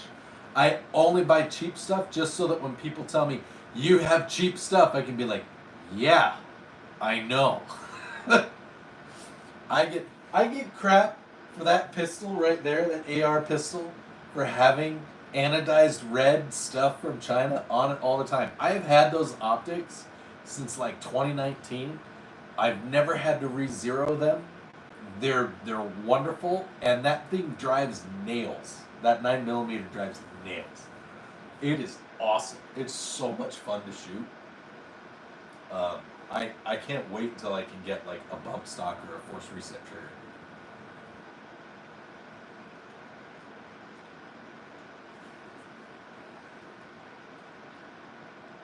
Oh, I know. But that's the whole point, is it's supposed to be like a Deadpool looking gun. That's what my kids call it. They call it my Deadpool gun. So, I don't care. The only reason I went with the red is because I ordered the small rail adapter that I needed for that Israel Defense, the magazine well, the forward magazine well. And, and after I put it on, I was like, I actually kind of like that. So that's why I went with, I found a place that said it was veteran owned. You know, it turns out it's some kind of Chinese front company, whatever. Everything is nowadays. And so I went with that, and it all matched. So I just stuck with it. So. No, okay, so speaking of Turkish pistols, I used to have an EAA Witness in 10mm. So, dude, if you're in the Utah area, go for it. I have a pretty good idea what like a gun shop or a pawn shop is. No, but it was imported. It's a Turkish pistol that was imported. Was it? Oh, that's right. It is Italian. It's Tafaglio or something like that. You're right. My bad. It's been like 15 years since I owned that Witness. So, I really liked it. Somebody was asking me earlier about 10mm. New guy to the channel was asking about 10mm. Yeah, sure. We'll go with that. I don't remember. So, I have a buddy that has some Turkish pistols and some Turkish shotguns. When he was at Inserlick, he bought like 4 and brought them home. Yeah, 10 Foglio or something like that. All I know is I don't think that EAA imports them anymore.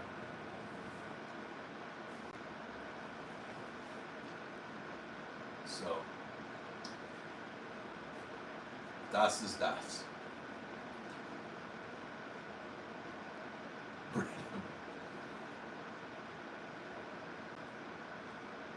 Just needs a copy of my driver's license.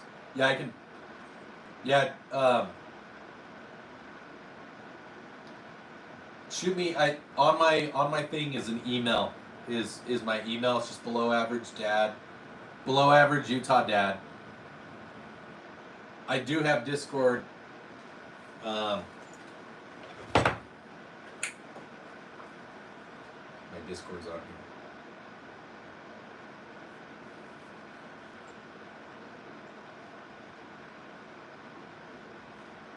It's on my phone. I'll try to sign again.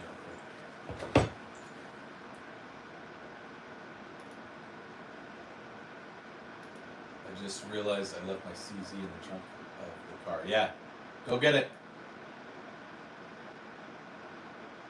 I'm not a huge fan of leaving guns in the car. I'll leave my guns out like this, but I won't leave a gun in the car. Please don't send me a thing.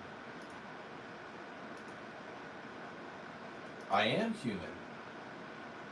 What?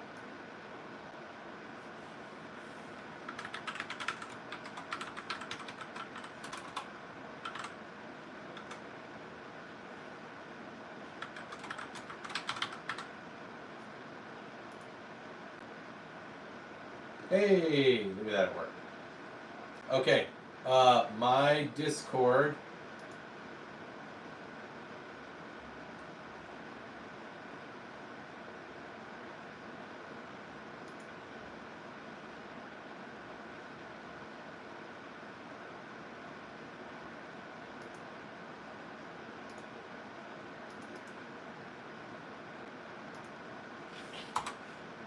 That's me on Discord. It's also me on PlayStation and anything else. If you ever see that name, it's probably me. Hey, it's Thomas Simmons. Welcome back, bud. So.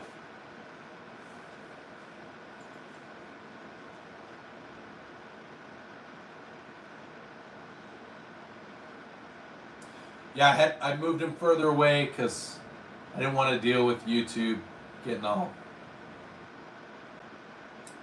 weird. 22 people. Yeah, now everybody's showing up. At one point there were like 50 people on the stream. So that was kind of fun. It was the chat was all big and all kinds of stuff. Is there anybody new that hasn't had a chance to ask a question or wants to ask a question or has an idea or subject you guys want to talk about? That's what we do on the live stream, on my live streams. Obviously, I'm goofy with my videos throughout the day. On my live streams, this is for you guys to interact with me, to ask questions, to have fun, and to just, to do the thing.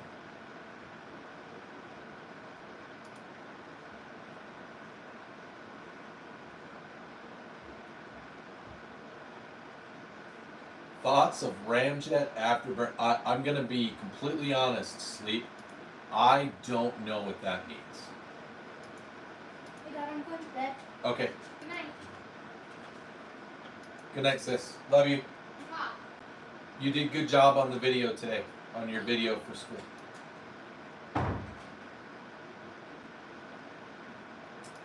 I don't know what that is, Sleep.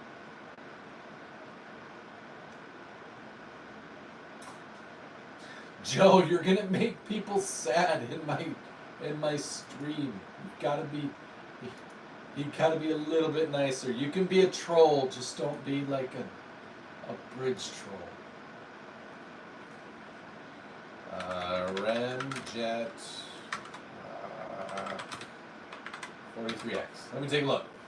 Afterburner, ramjet for Glock, pistol parts.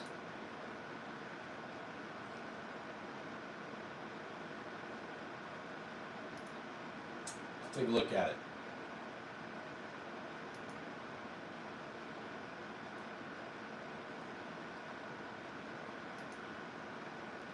Your Glock 43X, right?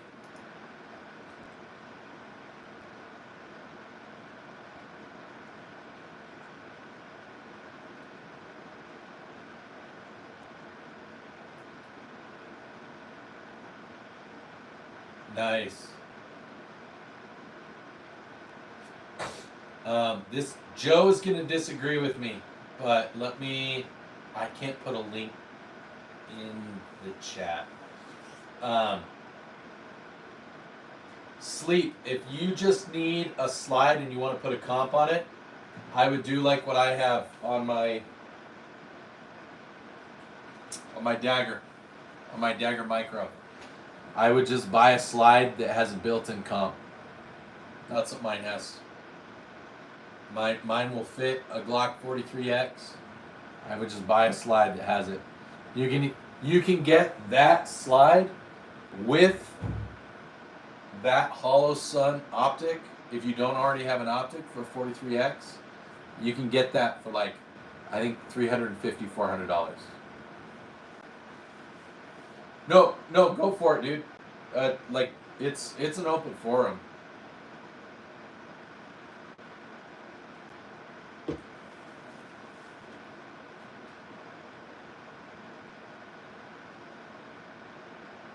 Sorry.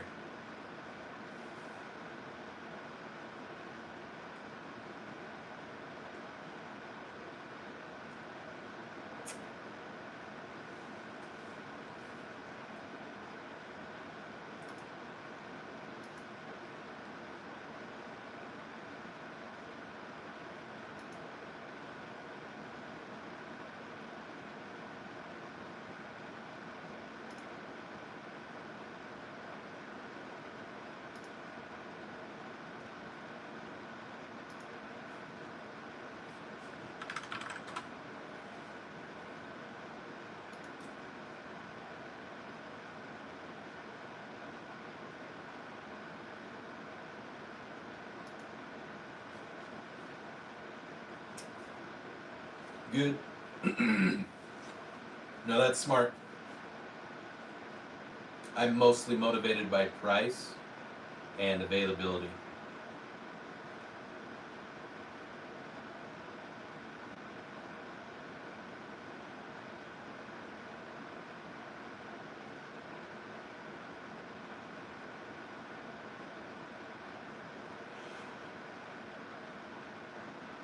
Sorry.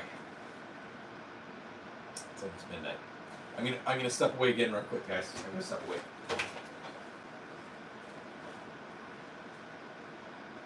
Mia?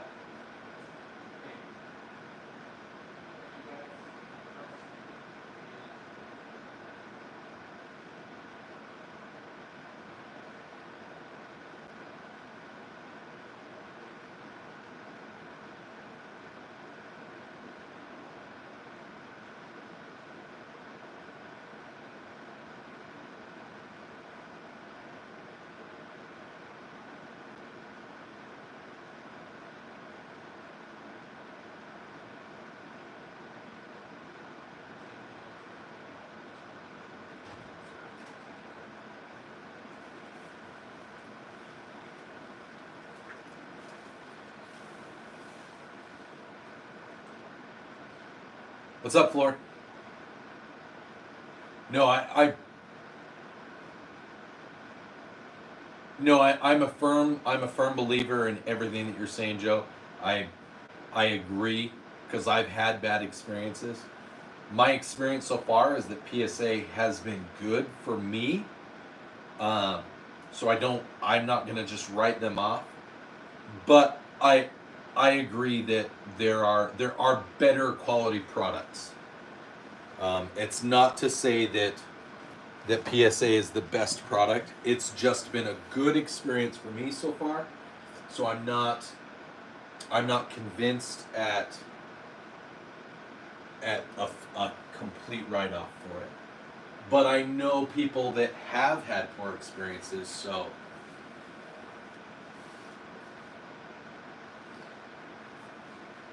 shoot, where is... Sorry guys, I'm trying to find a charger for my daughter.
Yeah, I'll go back up and look at it. I'm still looking for a charger for my daughter, so that she.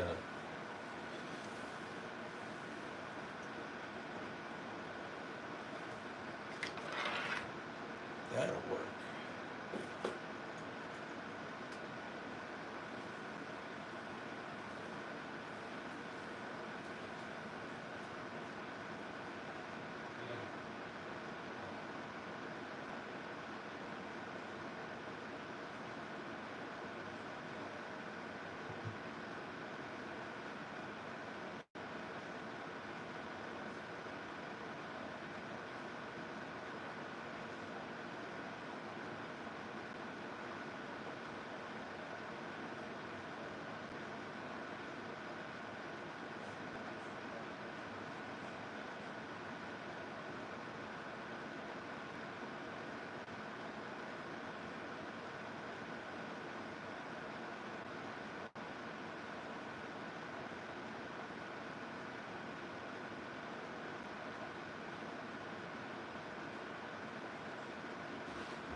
Tino Tagalog.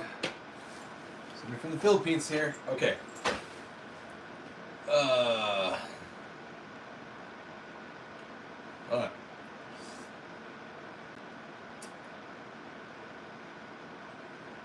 Okay, I don't know if you're still on, Joe, but yes, I agree that PSA had some big issues with the AK debacle. I think they still do. I think they made improvements, but I think they still have room for more improvement. I think I agree. I think like with the dagger line, I would consider that a reliable and tested product because really there's multiple manufacturers that they've just copied what Glock has done. So the slides, the barrels, everything, I trust the dagger products. I don't have a problem with PSA's AR-15 series and those sports style rifles. I get where you're coming from with the AK. I know they've had issues. I know there's still plenty of room for improvement on the AK platform that they have.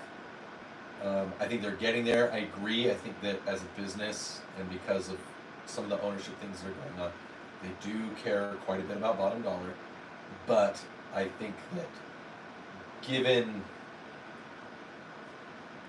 outside of the AK issues, I think they have a pretty decent track record. I would say that I would trust an AK as much as I've said that I don't have a problem. I would trust an AK and PSA more than I would trust most 2011s.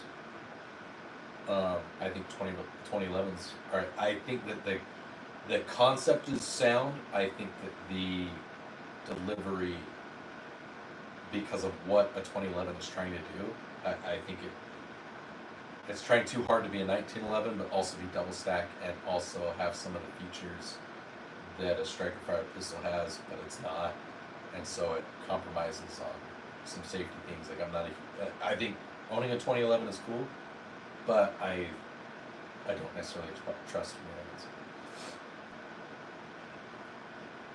I agree. I think that PSA is hit and miss. I think most of the time it's hit. But when it misses bad. Kind of like the P320 issues that we had. Okay. I'm back. I don't know who all is in. Aiden, welcome to the channel. We've been streaming for over 3 hours, which is like with me on and talking, that's a big deal. That's a first for me, doing 3 hours straight of streaming. Flora, I don't know if you're still here. Joe, I don't know if you're still here. Is this good night? Love you too. I hope you sleep on it tomorrow. Thank you for the snack. It was yummy. So, I don't know who else is still on. If anyone is still on that was on earlier, I had to go get kids ready for bed and cleaned up a little bit. My wife's gonna be home in not too long a time. I didn't want her to come home to a big mess, so I wanted to improve on that. So.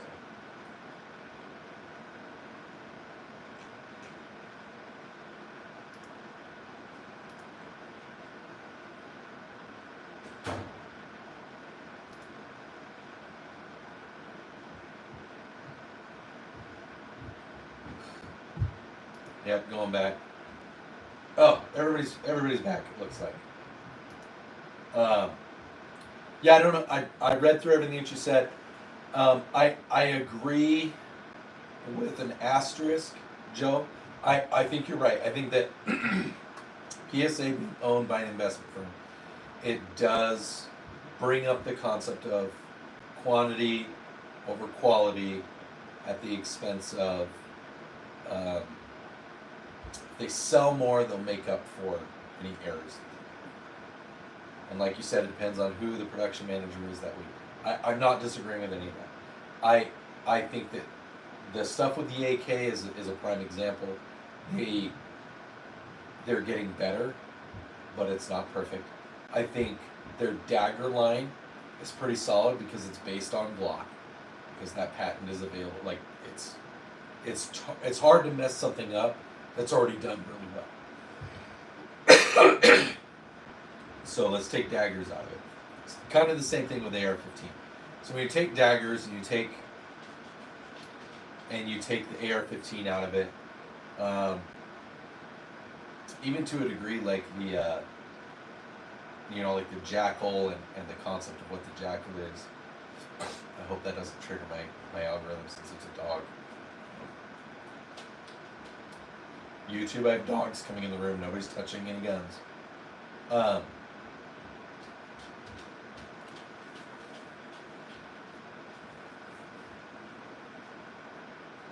I mean, I struggle with this. I'm not saying you're wrong. I don't want to come across as saying that you're wrong in any way. Because I've had a wonderful experience. But I know people that feel the same way about like Hyundai and Kia. That the reason they offer, because they own this steel plant, and that's why they can build their vehicles for a lower cost. That's why they have to offer a 10-year, 100,000-mile warranty.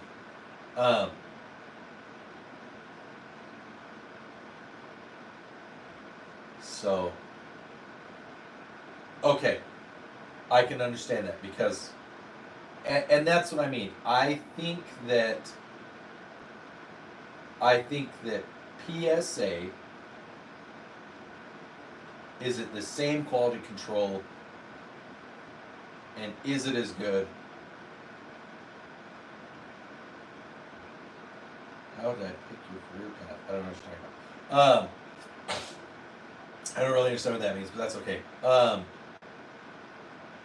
If you want to put PSA in the same vein as SIG, I think that they have more hits than they do misses. They have a lot. They do have issues, but they have, and I don't mean like 51 versus 49%, because it's higher than it's more than 51. It's more than 70. More than 70% of their products hit.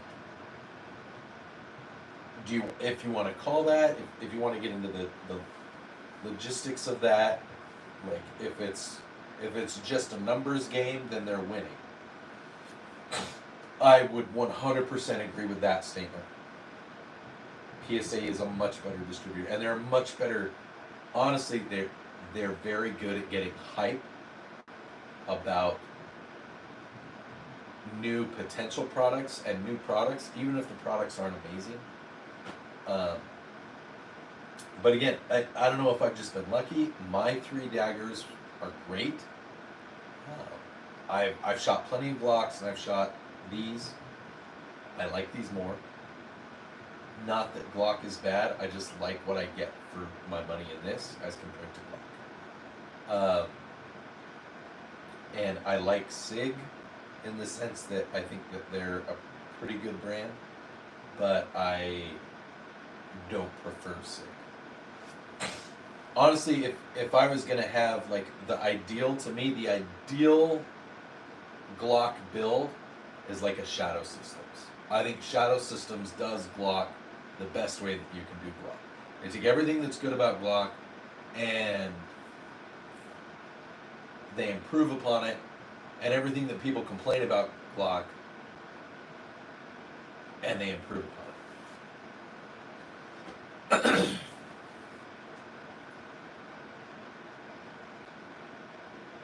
No, and I'm not going to say that PSA doesn't do that.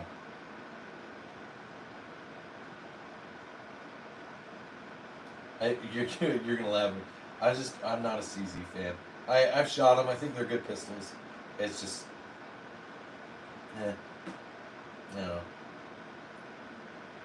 I think I'd rather shoot Beretta. I've shot Beretta more, so, and maybe that's fine.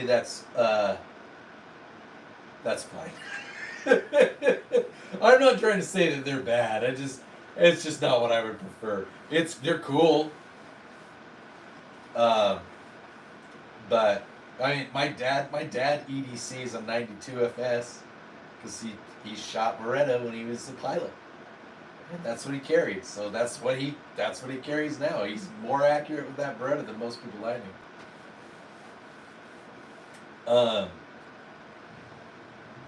So, and that's the thing. Like people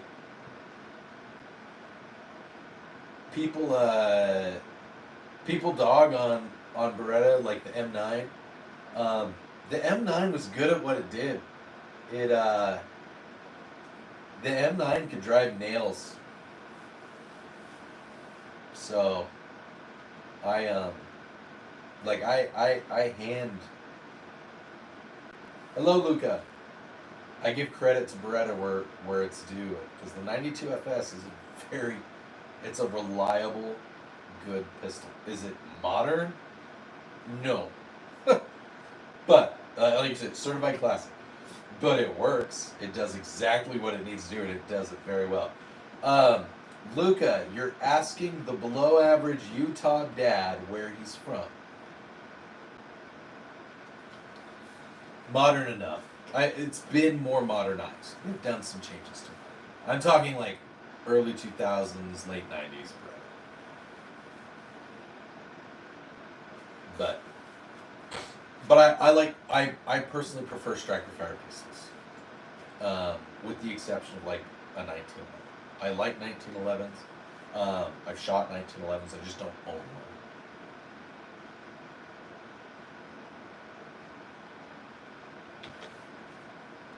Yeah, I think the idea of like hammer fired versus striker fired, single action versus double action, or double action only, single action.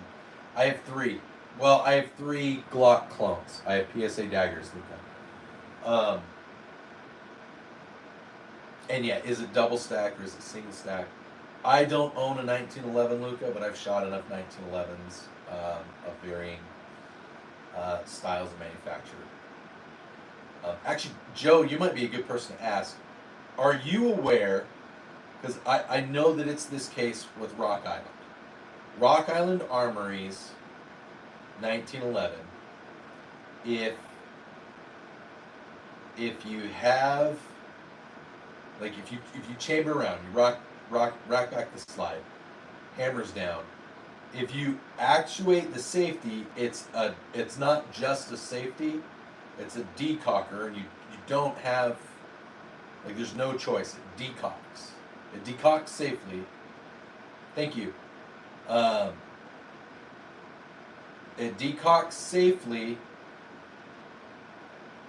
but it's not single action, double action. It's double action only. Is that correct with Rock Island 1911s?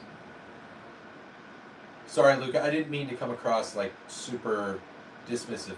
Thank you. I appreciate that you like my AK. I'll give you a better view.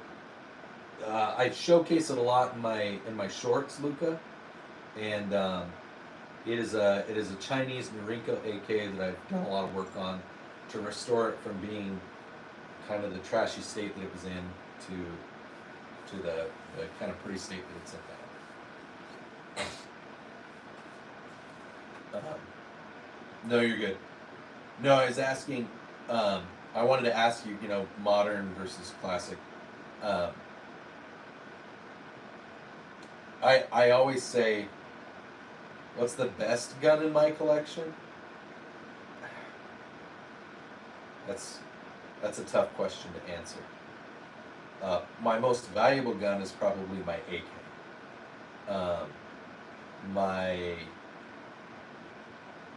My most reliable gun is probably my black AR-15, and my gun that I would use for longest range would be my 6.5 Creedmoor, my other AR. Joe, what I was asking was Rock Island Armory, the 1911. No, you're good. If you need to step away, but you're good. I'm not. I'm sure when my wife gets home, I'm probably going to go. So, yeah, Luca, go ahead. What other questions can I answer for you, bud? I'm saying but. I'm sorry. I'm making an assumption, and that all of the Lucas that I've ever met are male. So I am treating you as a male. If you are female, I apologize. I did not mean anything by it other than my experience is Luca is a male name.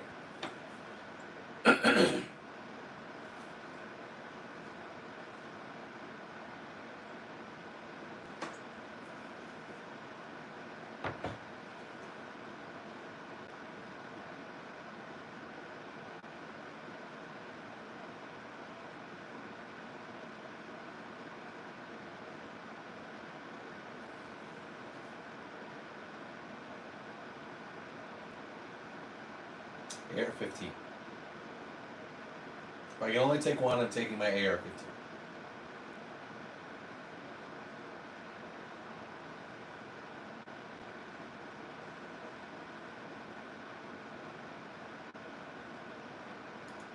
If a zombie apocalypse happens, I'm taking my AR-15.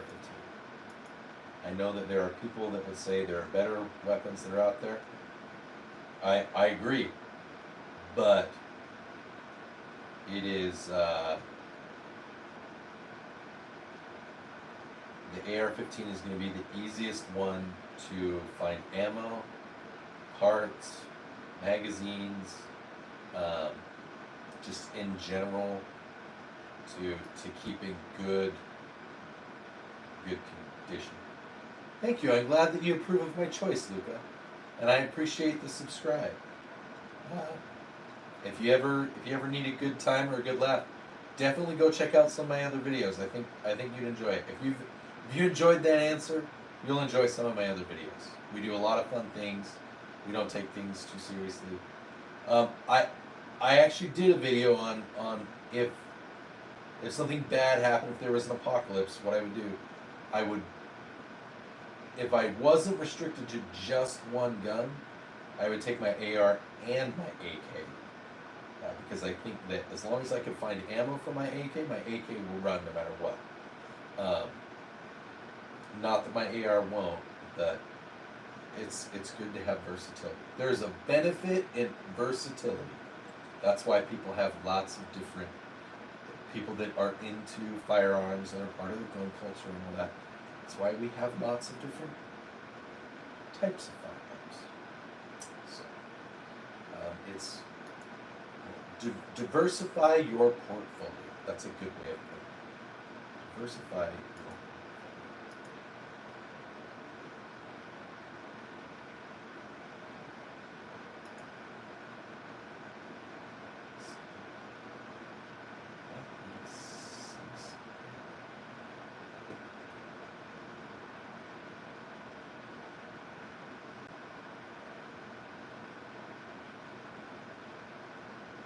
Sorry, I was looking at some information. Is Luca the only one? I see we have 14 people on. Is Luca the only one currently engaged with me? Is there anybody else that has any questions or wants to know anything or man? Then I look down on the YouTube and I see that Linus Tech Tips currently has 11,000 people watching on his live stream. And I'm like, man, I had like 45. I would probably take a Glock. I would take a 9mm pistol. And I would take, I have a specific type of ammo that I really prefer in my 9mm, and the brand is NOV, N-O-V-X, NOVX. You can go to their website, novxammo.com. They have some really, really cool defensive ammo that's very effective.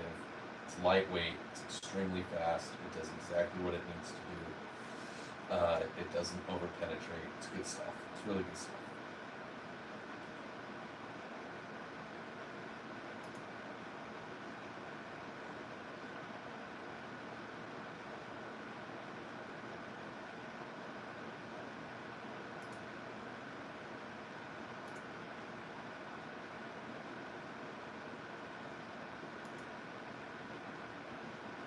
Oh, cool.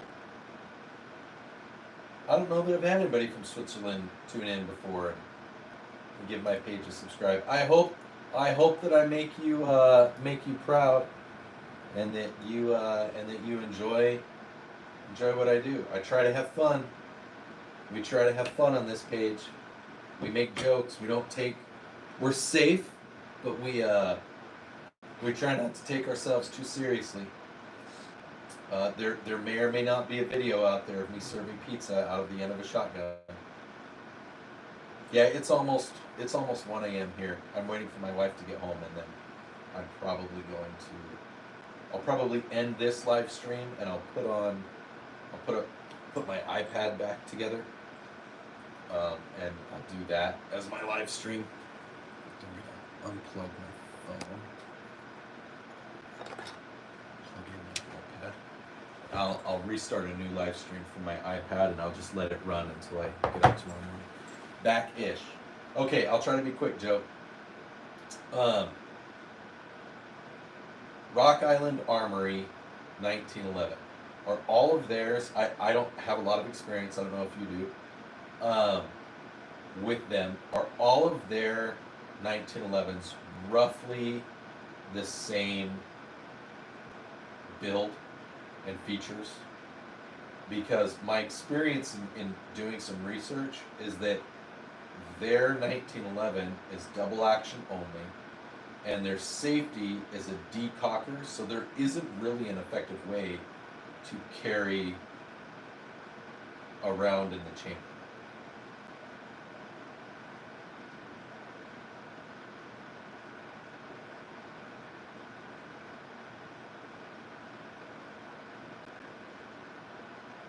Am I wrong in that? I mean, I've shot 1911s, and like my brother has, I think a Ruger.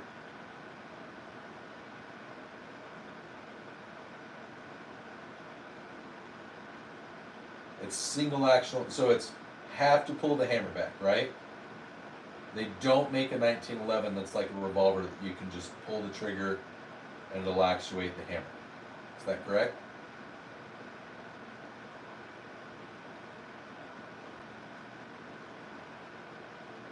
But there are 1911s that you could have the hammer back and you could actuate the safety, and it's not necessarily a decocker, but it has some 1911s have like that extra, you can push it down further. Or do all 1911s, if you put the safety on it, just decocks it? That's just what it is.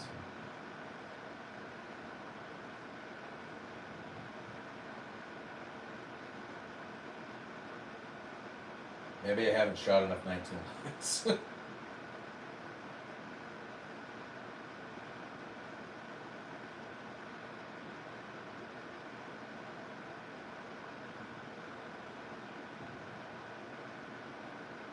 Thank you, Antoine. I'm glad to have been of service.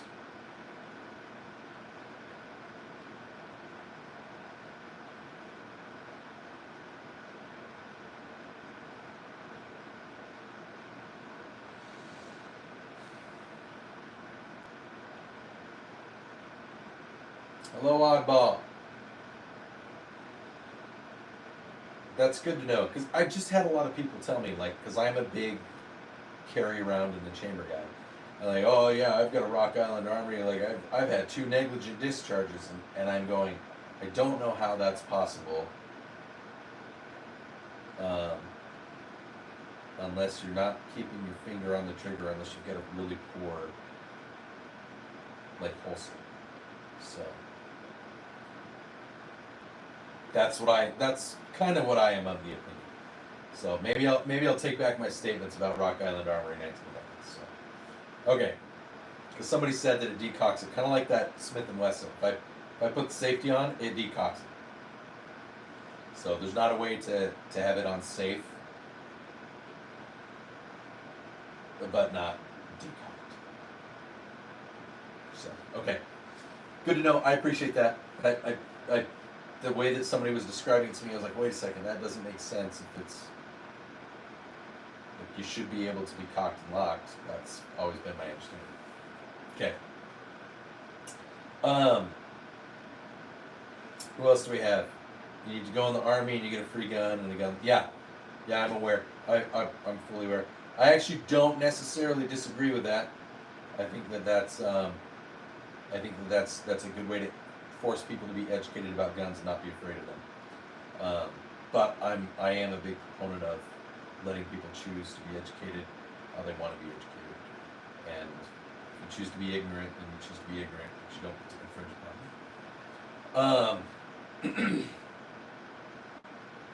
Antoine, what do I have for CCW? I carry a oddball. I carry a PSA Dagger Micro or a PSA Dagger Compact. I kind of go back and forth between those two. That's my CCW, which is a clone of like a Glock Gen 3.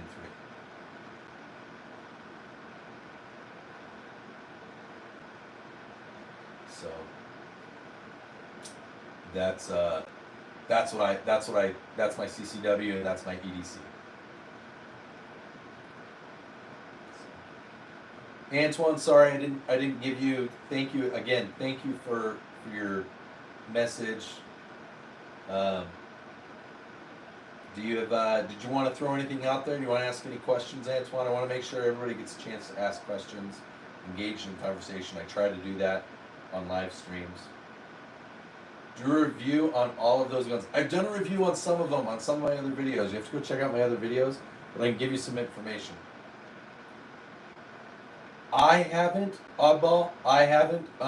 Joe, who's in the chat, he has seen some QC things, and met some people that have had. I can't touch any of the guns.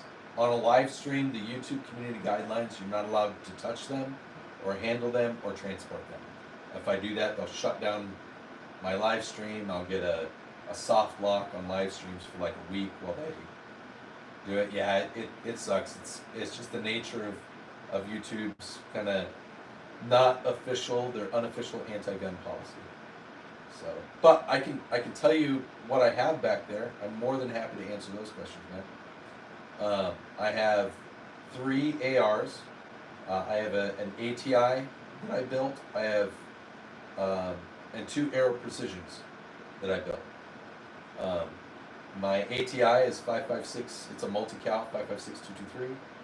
The one with the red optics, the ugly red optics that are cheap, that I really like.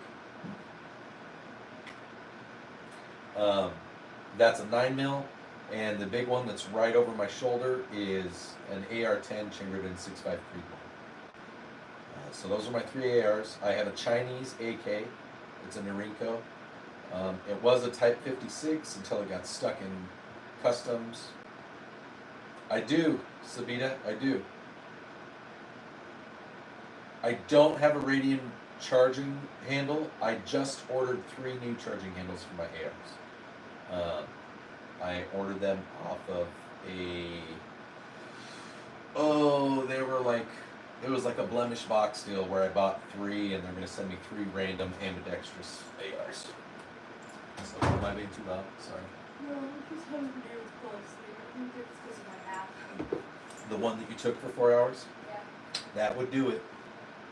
It's my 16-year-old daughter. She decided to come home from school and sleep until 5 o'clock. So, she did.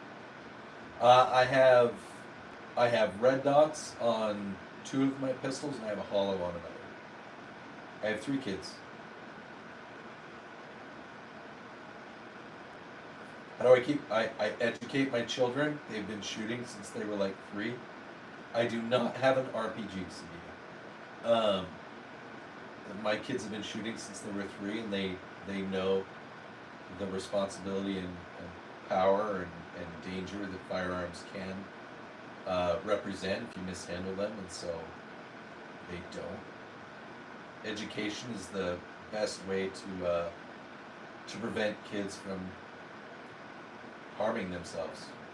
I'm not sure if you were being sarcastic or not, because I've gotten that question a couple times. Some people are sarcastic about it. some people like. Yes, I am a veteran, Will.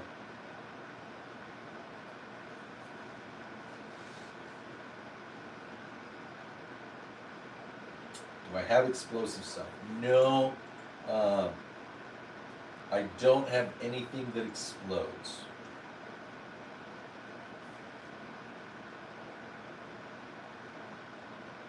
Air Force. No, I don't have any grenades. Nope.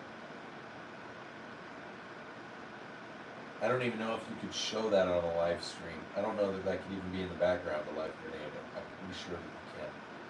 But I do not have grenades.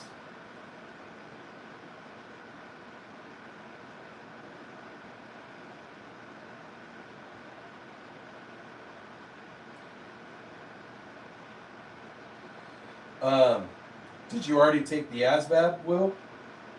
Have you already taken the ASVAB and gotten your scores? If you want to do security forces, do security forces. It's the Air Forces. Bye, Luca. It was good talking to you. Thanks for coming by. No, you're good. I hope you get some free time and check out my stuff. Do you have any AWM? I don't know what that means.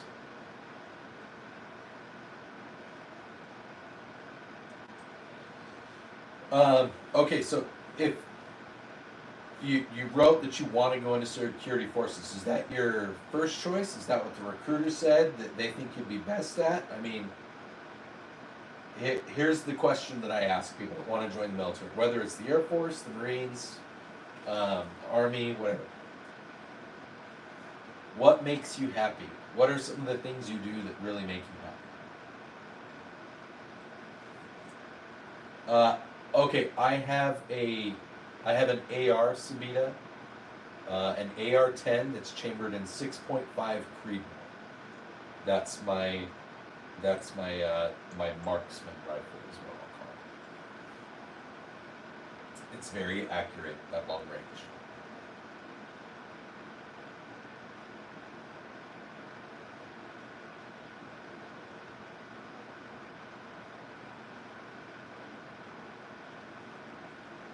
Yeah, I don't have that. I have ARs, I have an AK, I have pistols, and I have a shotgun. And I have a Marlin 22.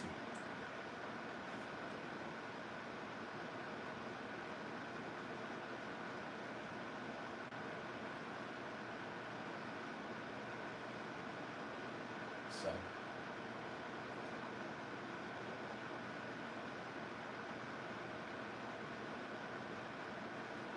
feel free to keep asking whatever questions you'd like. I don't think my wife's home yet. She's out with her friends.